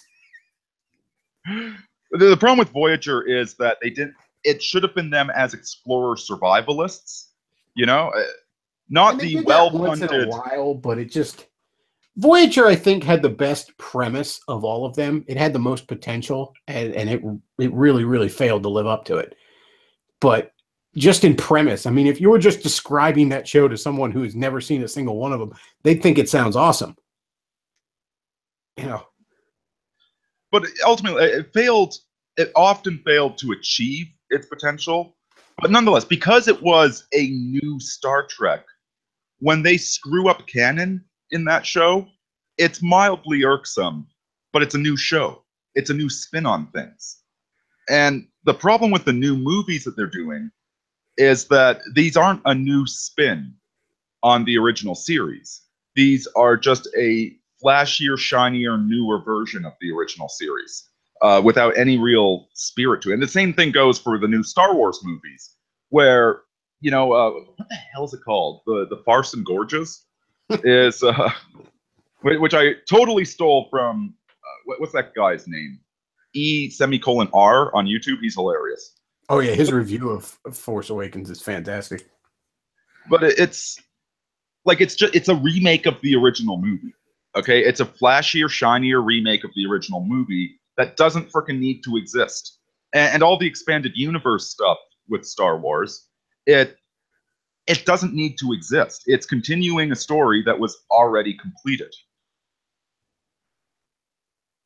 Well, I think, again, I think if you're going to expand a universe, then the way I think to do it is just focus on different corners of that universe. Again, what did Next Gen do? You know, yeah, it played off of the original, but it wasn't just like Next Gen kind of tries to be too similar to it. But, you know, Deep Space Nine, we're going to go take a look at this other corner of this universe. And Voyager, hell, we're going to really fling them to the other corner of the galaxy. They at least try to look at different areas of it to be a distinct aspect of it. And as much as I'm critical of Star Wars, at least a lot of the expanded universe stuff decided like, hey, let's look at some of these side characters and see what's going on with them.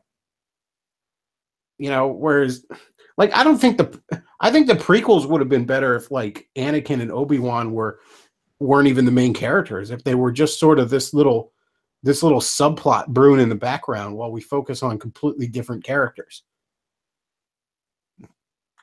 You know, and again, yeah, that would have worked. And I have to listen, the expanded universe in Star Wars is actually pretty good and readable. I just don't think it's necessary or it's really contributing all of that much. But the bigger problem is when you try and have the exact same thing all over again. Okay, we got to stop doing that, folks. I mean, there's a place for remakes. I mean, I just was talking about a remake of a video game, but I think a remake of a video game is different just because, you know, technology expands so much faster for video games than it does for film that's often worth it. But there's a place for remakes, but part of the biggest problem is there's just nothing new. I don't mind the idea of franchises continuing for long, long times. It's just that can't be all there is. There has to be new franchises because eventually a franchise should end and a new one should take its place. I mean, as long as you have another story to tell, make another movie. But don't make another movie and then worry about having a story to tell. It's like we've hit the senescence of our culture where all we can do is relive the glory days by telling the same damn stories again and again instead of doing anything new or interesting. Yeah. I mean, hell, as much as I praise, you know, Marvel for being able to accomplish that sort of shared universe thing, that's really just something we hadn't seen in a while. I mean, Universal used to do that with its horror movies all the time. You know, you used to see stuff like that, but you just don't, you know, Godzilla used to do that. Godzilla movies from Japan used to do that. You know, there used to be massive franchises of intertwining movie series. You know, Marvel's not the first thing to do that. It was just the first thing to do that in probably about a generation.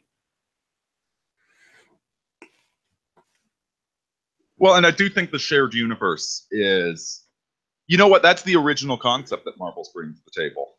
And now we have the DC movies falling, for the most part, flat on their face because they're trying to mimic it without understanding what it is.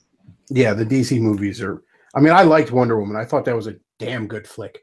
But the rest of these DC shared universe movies, I've always been a Batman fan, but not. I said on here before that if I wanted, like right after Avengers, I said this to my buddy, and I was like, if I wanted to make a DC shared universe series and lead up to a Justice League movie, what I would do is I would do a Flash, a Green Lantern, and a Wonder Woman movie. You got the Robo voice again. Oh, hang on. God, what a rough fucking night. Well, and the sad thing is that the Justice League, recently I caught a few episodes of that because I was curious about, like I wanted to see the question, I wanted to see the inspiration for Rorschach, and then I got pulled into a couple other episodes. And the interesting thing is that was actually a pretty damn good series, even if for some reason they had a guy dressed like a cowboy, which, you know, okay, whatever.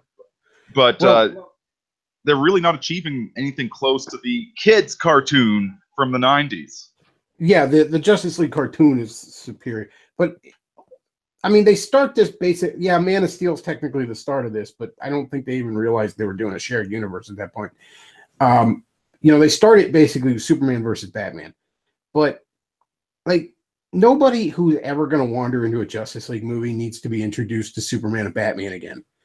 Like, again, the way I would have done it was you do a Wonder Woman, a Flash, and a Green Lantern movie all in the course of maybe 2 years where they're very clearly interconnected.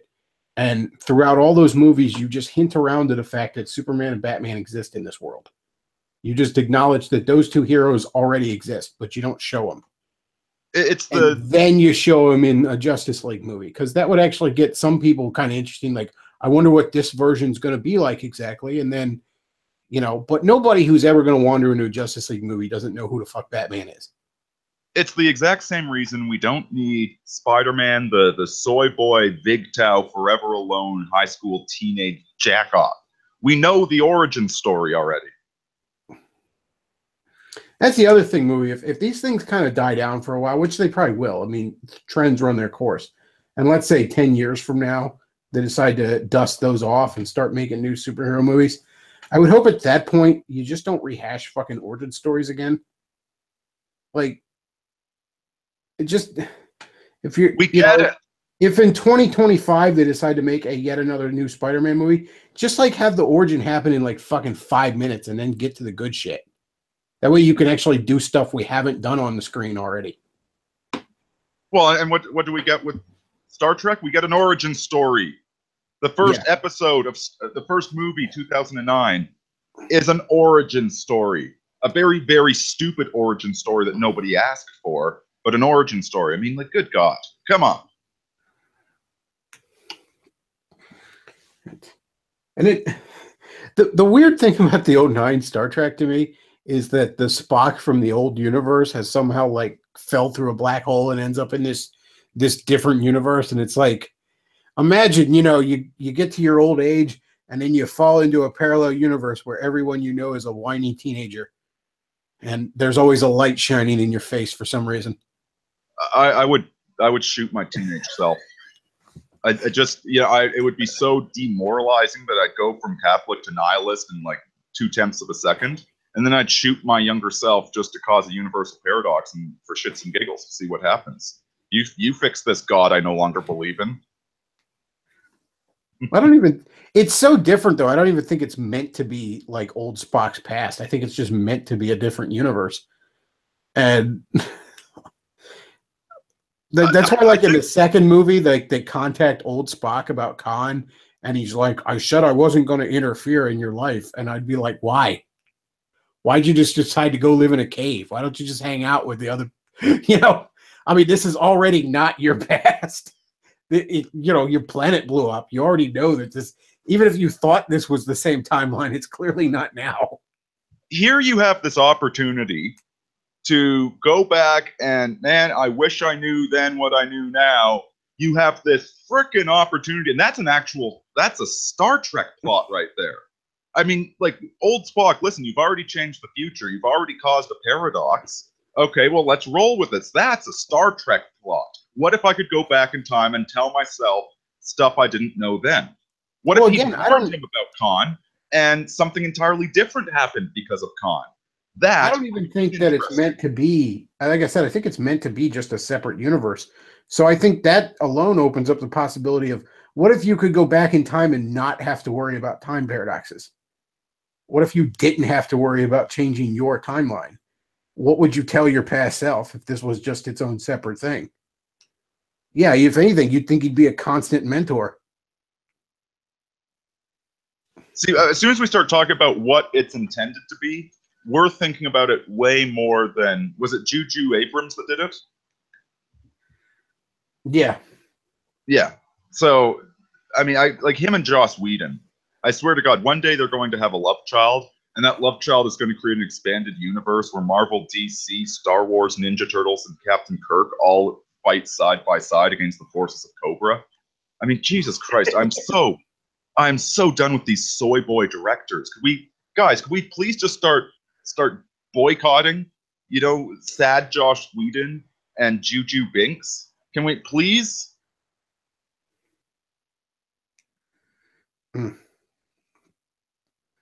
Yeah, and no, I'm not a big fan of. I'm not a big fan of Joss Whedon.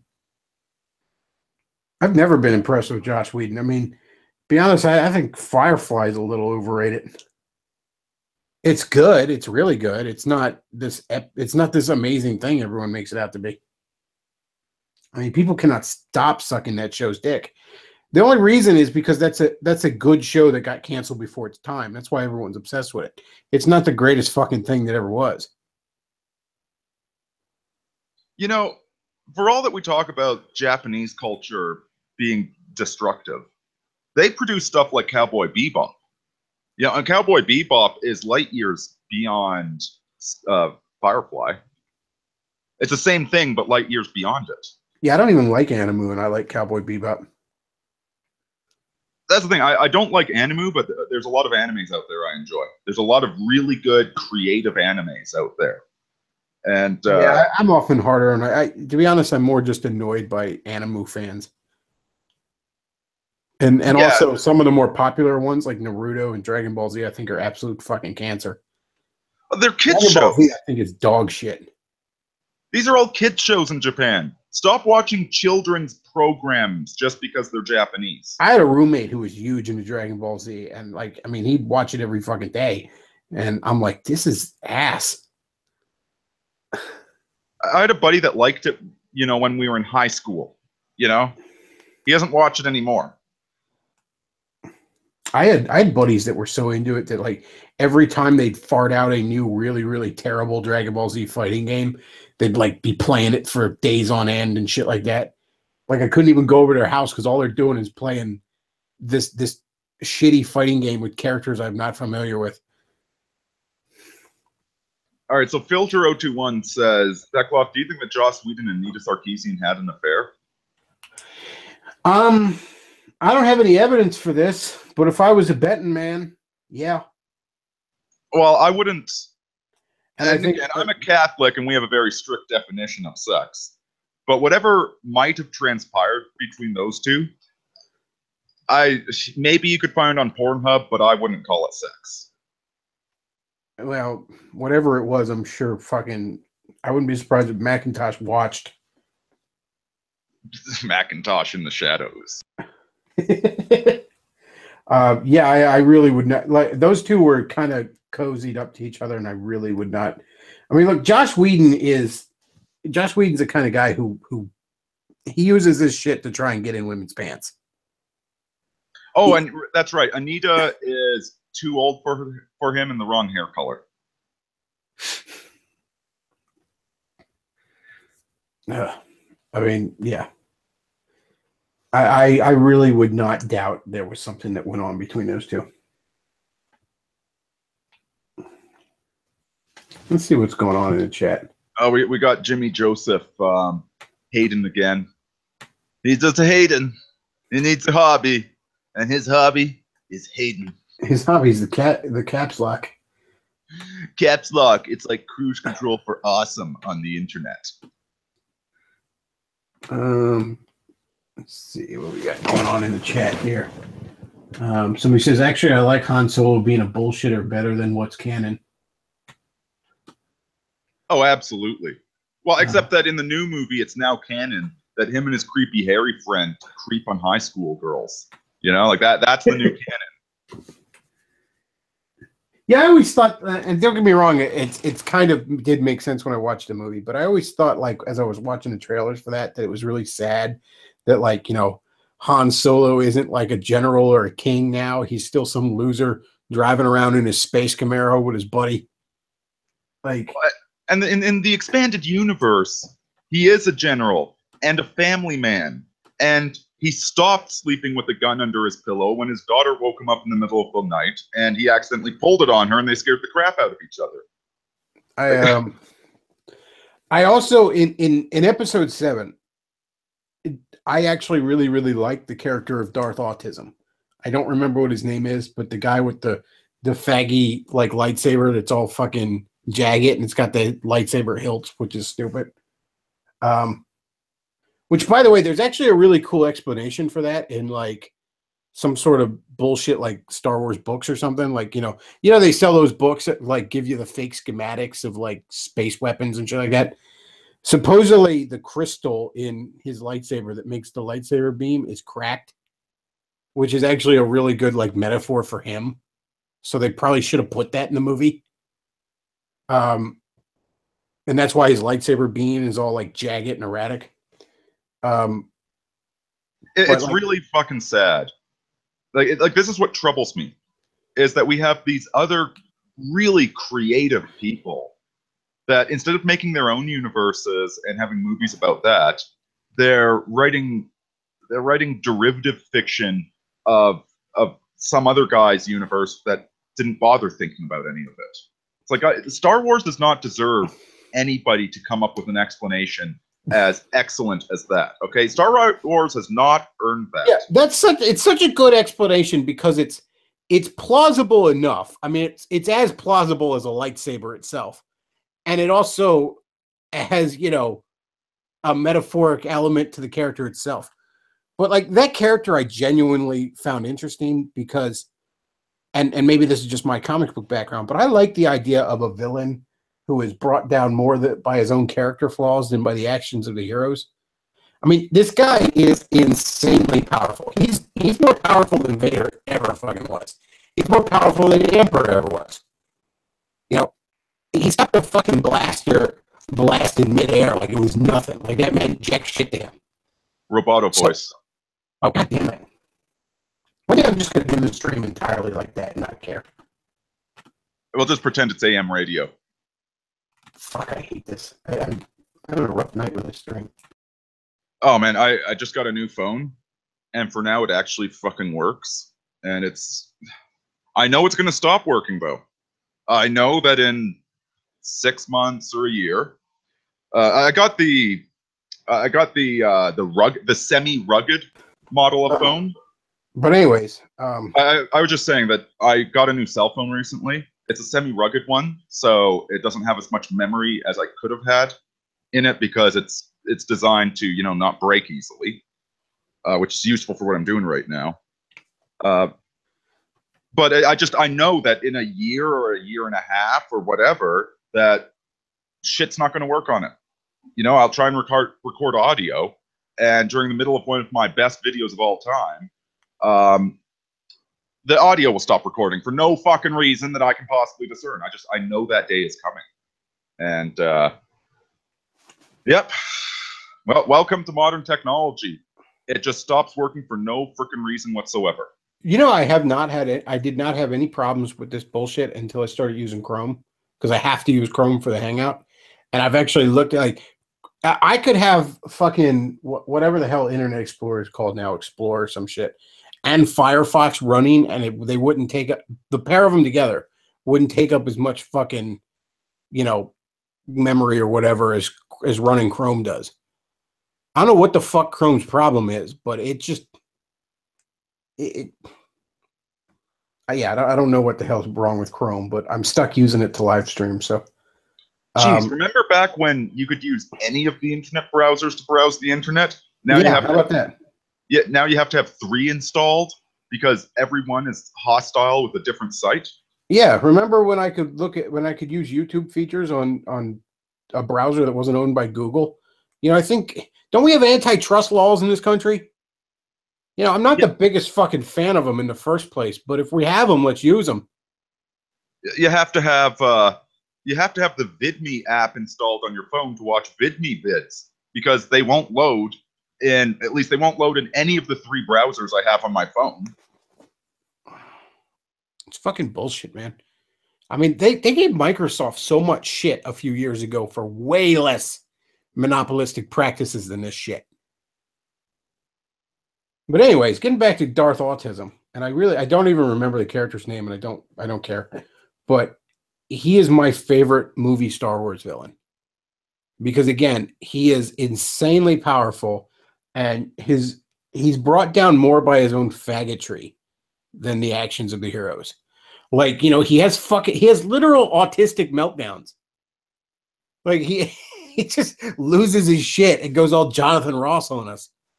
And I like the idea. That's often the way with villainy in real life. Yeah, I like the idea that he's so insanely powerful, and he'll never see any of his potential for that because of his own faggotry. I think that is a much more interesting character than, you know, I'm super badass guy in black armor, Darth Vader. Now, the interesting thing about real world villains, real world people, I went through something a few weeks back. I can't really discuss it because, you know, it's connected to my work life. But essentially, somebody above me screwed me and a couple other people over, but he screwed himself 10 times as hard in the process. You know, whereas we're mildly annoyed that it happened, he seriously fucked himself up. And it's all through hubris that he did this. I can't really go into more details than that. But the irony is that he doesn't even realize this. The villains that you meet in the real world, they never realize that they are the cause of all their misery. They think when they get rid of their best people and then everything goes to shit, that it's just bad luck and they were smart to get rid of the troublemakers. You know, it's often, people are often hoisted by their own petard. And yeah, so, yeah. and again, that's why I found him interesting. That's why there's certain comic book villains I find really interesting for that very same reason. You know, you look at a guy like Lex Luthor, Dr. Doom, or Dr. Octopus or something. You know, they're talented men that could be amazing heroes in their own right, and they're just their own arrogance, you know, constantly shoots themselves in the dick. Well, that's Mr. Freeze in the Batman animated series. Yeah. Yeah, that's another good example, you know, or hell, Magneto. You know, there's a guy who thinks he's doing these amazing things for the cause of his people, and he's really, you know, accomplishing nothing for his people, but except making things worse for them. And then you have Andrew Anglin. There you go. Which, guys, this is what I've been trying to tell everybody for a fucking year and a half now. Nobody listens. Oh, Irini's just counter-signaling. No, you're following Magneto, you dipshits. Hitler was the Magneto of Germany. And that's what makes those characters interesting and compelling is, you know, you can sympathize with them, you can understand it, and, you know, again, with the Darth Autism guy, and I really don't remember his name. I could not tell you the character's name to save my soul. But, you know, insanely powerful. And he's a whiny little faggot. Yeah, I think actually episode 7 would have been pretty good if you would, first of all, get rid of Rey. That character is garbage. Get rid of that character. Just completely gone from the movie. If you would have had just kind of a buddy comedy of the Dindu Stormtrooper and the pilot dude, and then focused more on Han, Leia, and Darth Autism, you would have had a really good movie. Like, have it be that none of the heroes have any real force power or Jedis, and they still manage to defeat Darth Autism because he's just so caught up in his own faggotry. That would have been a good movie. Have a different story, for crying out loud. Do a new spin on things. Well, that kind of would have been a new spin, because again, you don't even have any heroes who are Jedis. It's just normal people who take down this, you know, super Sith guy because the super Sith guy is too busy smelling his own farts. And, you know, murdering his own men or having temper tantrums. Yeah, just having temper tantrums because that mission didn't go according to plan. So I'm going to go trash my room. And then he went up and smashed his Sonic the Hedgehog amiibo. You know, again, these villains, it's like they're standing around stomping on their own dick and saying, "Why does it hurt?" Somebody in the chat, people in the chat are constantly telling me like Kylo Ren. Apparently his name is Kylo Ren. Stimpy. So it says Kylo Ren Stimpy. One person says Darth Spurgus. If you could have mangled the word Spurg into a name, but had it be just mangled enough that you could get away with it without like people getting all upset, that would have been the best name for him. Like Darth Spurgius.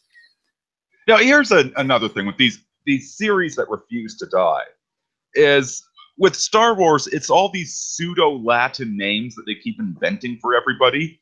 It was okay when you only had a couple dozen characters. Now it's just becoming, oh god, it's a Star Wars name, isn't it? It's the same thing with Star Trek, with the constant use of quantum. You know, like somebody needs to like, well, what's the Google Scholar where they tell you how often a word appears in books? Somebody should submit Star Trek scripts to that and enter technobabble terms into it, and watch the technobabble climb in frequency as the series goes on. Star Trek technobabble is always really weird too, because at least in next gen times, there were a handful of writers that really did research and tried to make it as realistic as possible while still serving the story. And then there were some writers who just pulled bullshit straight up out of their ass. And you can almost tell who wrote the technobabble in a given episode. Like,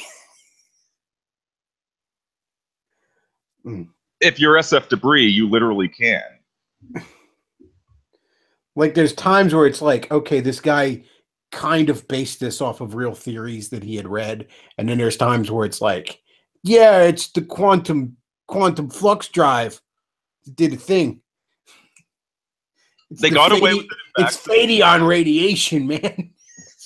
Oh, don't get me started on the dark matter creatures in Voyager. That's not what dark matter is.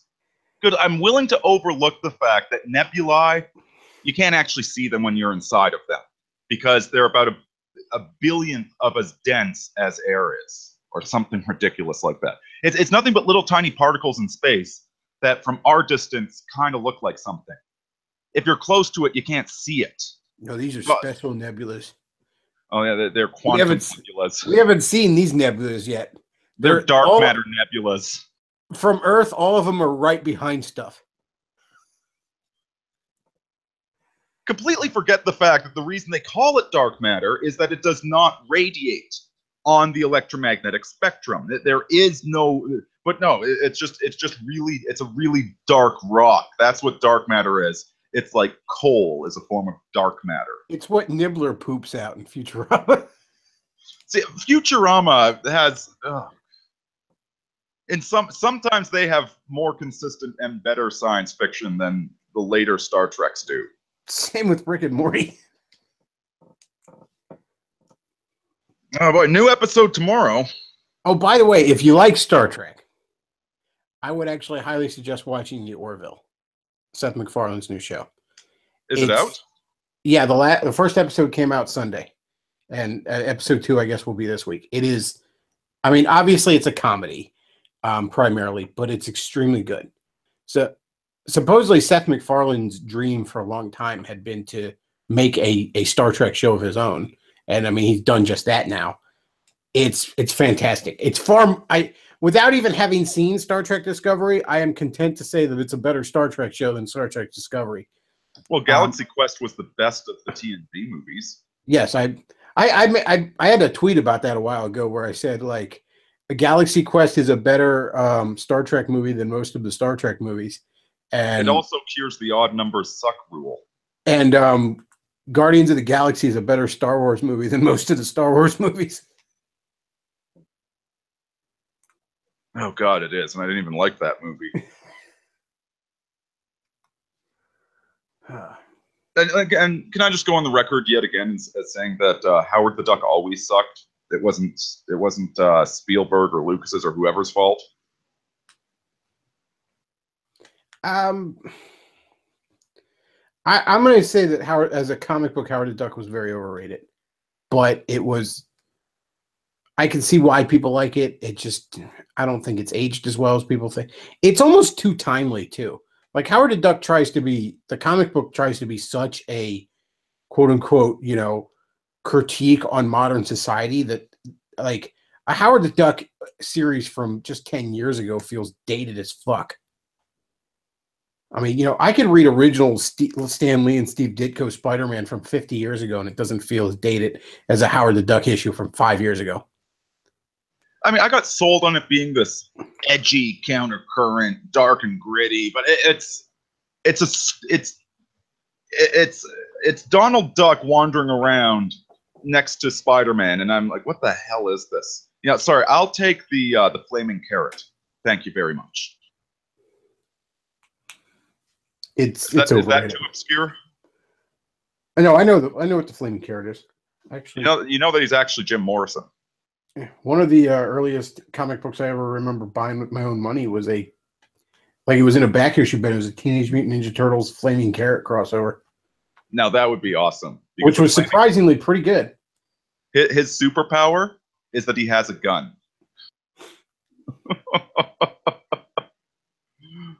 There was a series called Hitman that Garth Ennis did at DC that was pretty decent. It was basically like he had superpowers, and it was basically like his superpowers was he was just a lot stronger than a normal person, you know. And this character was just a hitman. He didn't have a costume or nothing like that. He just used these as advantages to be a hitman, you know. And he was mostly like most superheroes didn't know he existed because you know, he wasn't a supervillain. You know, he was under their radar. And there's actually an issue where like he bumps into Superman on a rooftop because Superman's like brooding about like some mission went wrong and he failed to save the one guy or something. And he's all whiny about it. And, you know, basically the Hitman character is all like, cheer up, man. You're Superman. You do a lot of good for the world. And Superman's like, yeah, you're right. Thanks, buddy. And Superman flies off. And then when Superman's gone, you just see Hitman go, man, he seems like he's a really cool dude. And then he goes over to the edge and pulls out his sniper rifle and kills somebody. See, now that's dark and edgy. All right, folks in the chat are well. Jane Smith is talking about the latest stuff from Cantwell. Everything he's posted has been video, and I just haven't had time to watch any of it. But according to Jane Smith, Cantwell is basically saying that most of the alt-right sold him out, Jews own everything, and they thought Kessler was a CIA agent. And that apparently he can't post bond, which, again, it's bullshit that he's not a flight risk. He turned himself in voluntarily for crying out loud. I'm sorry, Cantwell did nothing wrong. I mean, yeah, he was hanging out with a bad crowd. I mean, when I say nothing wrong, I don't mean in the broader metaphysical moral sense. I'm talking about legally. Cantwell did nothing wrong. And it's a shame that he's going to pay the worst. Again, I can't help but notice when shit goes south, everybody around Spencer seems to pay the worst price. Spencer ends up smelling like a rose. I haven't listened to any Cantwell stuff because it's honestly just a little depressing. Like, I don't like seeing him this way, and there's nothing I can do to help him. I mean, I can't really send him any money. I ain't got no fucking money. You know, and I don't even know where the hell to send it anymore.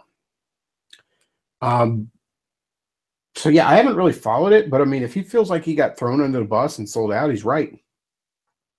Yeah, but he wasn't thrown under the bus and sold out by individuals so much as his own belief system.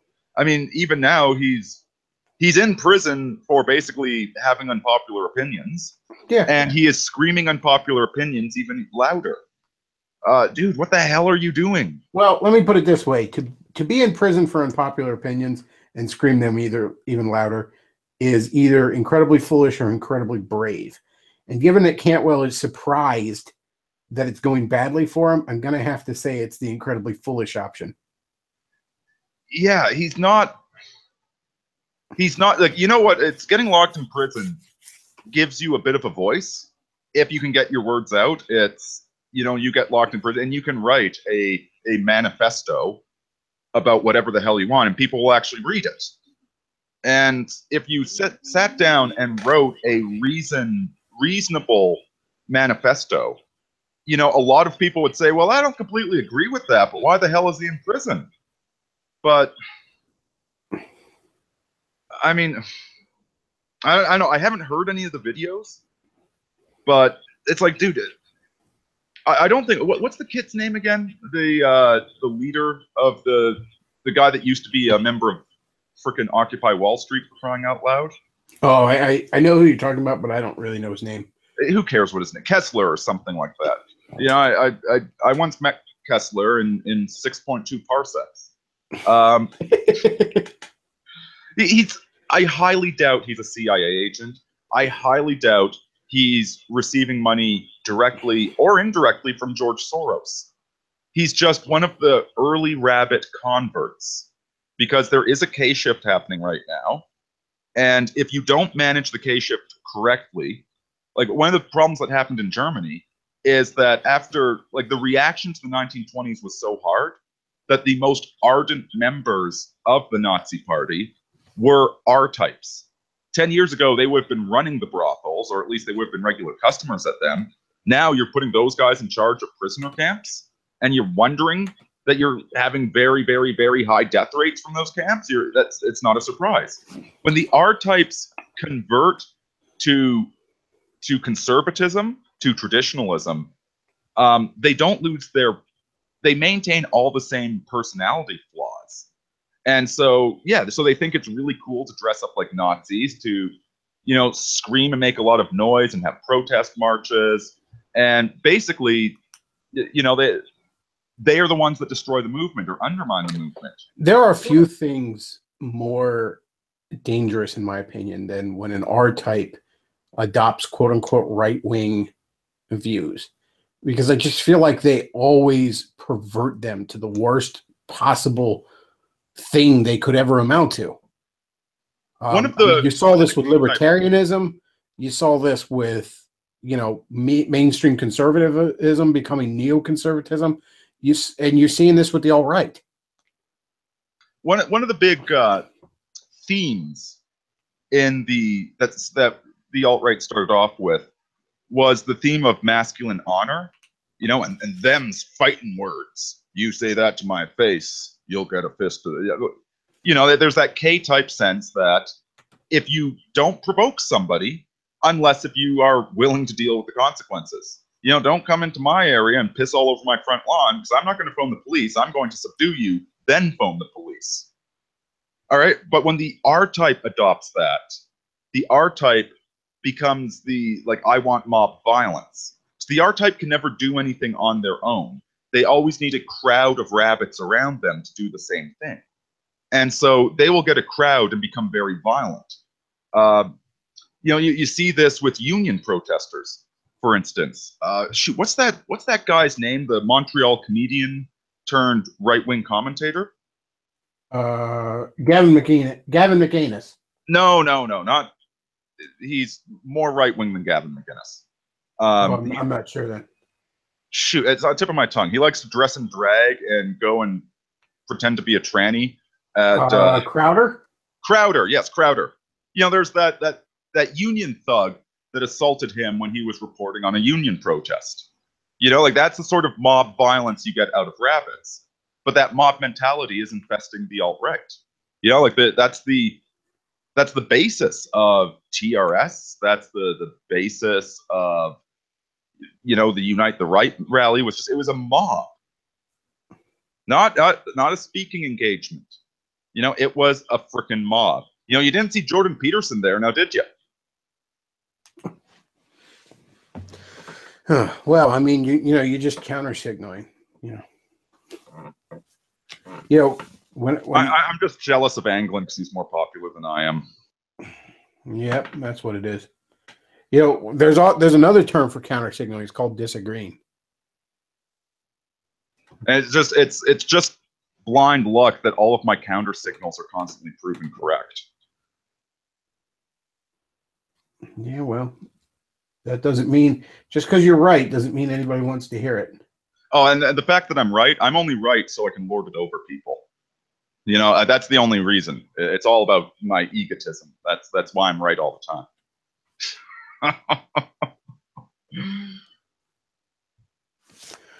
Jimmy Joseph is upset that Aaron Clary isn't a fan of Jordan Peterson. Have you ever seen an Aaron Clary video? Yeah, I was going to say, Aaron's enough of a numbers guy. He strikes me as at times autistic. I love Aaron. He's the highest functioning autist that's ever been recorded. That's what Aaron Clary is. He's what happens when an autist, implodes upon themselves and comes back as the glowing ultimate autist. He's what autists are meant to be. He's the alpha of the autistic people. Yeah, alpha and omega of the autist. I mean, Aaron Clary is a great freaking guy, but you know what?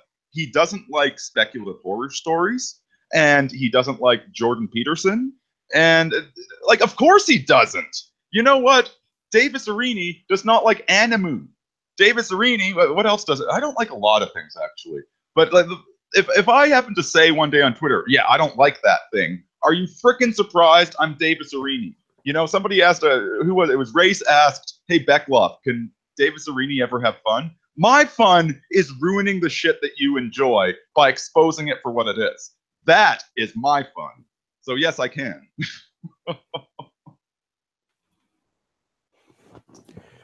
All right. Well, with that, I think I'm going to wrap this up. This terrible, terrible fucking live stream that I had tonight, where I had to take the dog out twice, and the robot voice kept happening, and I didn't do any prep work. And this live stream was just terrible.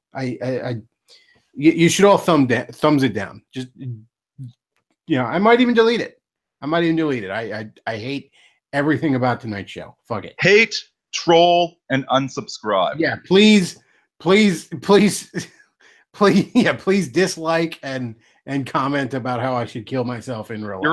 Your only guest tonight was a gay retard. Yeah, counter signals. Yeah, I'm pretty sure. He's just so manosphere degenerate. The counter signal. But no, seriously, I'm not all that happy with how the show turned out. But that's my own fault. I didn't do any prep. I got caught up in doing prep work for the other two shows. And it was like around 6 o'clock tonight when I realized, like, shit, I hadn't lined up any guests or nothing. Well, I was busy being an autist and playing Civ 5. I hear that the one SVU detective really likes that game. It's oppressive to women, though. Well, obviously. All right. So if you enjoy this show, I don't know why you would have, but if you enjoy this show, there's the tip jar down below where you can pay me. You should all just send like 5 cents, because that's all this show deserves. Space Dog says, "Give biscuits, goy." Yeah, just all of you throw like a penny at me this time. That's all this show deserves. Tomorrow night will be a live stream, and I haven't decided the time, but I'll figure it out. With Luke, I've got mine going on too. Yeah, I'm not going to step on you. Well, you're welcome to join me if you like. Although I don't think it's going to pull the same audience as yours. I got the sponsored live stream where I'm going to talk about the history of the Thunderbolts comic at Marvel, which is a really damn good comic. At least it started out that way. It had its ups and downs after that, but we'll get into it tomorrow night. And then next Sunday will be the live stream where I talk about the movie It. And then, I don't know, other live streams as I feel like it. But yeah, somebody says Andrew Anglin would be an interesting guest. I don't really want him on. Honestly, I don't think he would. I mean, don't get me wrong. Look, Vox certainly shot himself in the dick this past few weeks with his antics, Vox Day. But I mean, when I listened to that debate he had with Andrew Anglin, and Andrew sounds like he's a 90 IQ jackass, in my opinion. And he also was whining like a bitch about why is Vox picking on me? Why is he being so mean? I can't believe he had the balls to call somebody mean spirit when his whole site is all about how many times can I say nigger, cunt, and faggot in a row. But no, I don't particularly want him on the show. Well, I don't think he'd come on the show anyways, because he'd have nothing to gain from doing so. But I don't particularly want him on the show. He has said before that he's just a troll or a lifestyle comedian or something, and he might very well be. I don't think it really matters. I've already had a Beardson Beardly on here before. I don't want another one. Exactly. Forney and I have been on 2 different live streams, and I'm sure you can find them if you look around, with not Beardson Beardly specifically, but one of his clones. And the fucking things aren't interesting. It's the angry guy yells about something, and it claims I get my news from CNN, or says something equally ridiculous. And I try and explain a complex concept to him, and he goes back to whining about Jews and the white race. Honestly, it really isn't interesting. It's just them barking and barking and barking, and the conversation goes absolutely nowhere. Yeah, the racist liberal meme turns out to be true with a few of these folks. But yeah, I really wouldn't want him on here. I mean, look, if he really wanted to come on because I said something about him, he wanted to challenge, I would probably just let him on to say his piece. I'd let him on as like a caller. But I mean, he doesn't know who the fuck I am. He's not interested anyways. So If he's not inciting racial hatred, he doesn't really have that much else to offer, I'm afraid. But yeah, I like I said, I got the 2 paid live streams. If you would like to sponsor a live stream, the way it works is you just pay me to talk about a specific topic for an hour. I'm not going to like shill a product. I just not something I have in me. I'm not going to run an infomercial. But if you want me to focus specifically on one topic for at least an hour, I can do that. I haven't really cemented rates, to be honest, because this kind of got sprung on me, and then a few other people took it up. And to be honest, everybody is offered different amounts.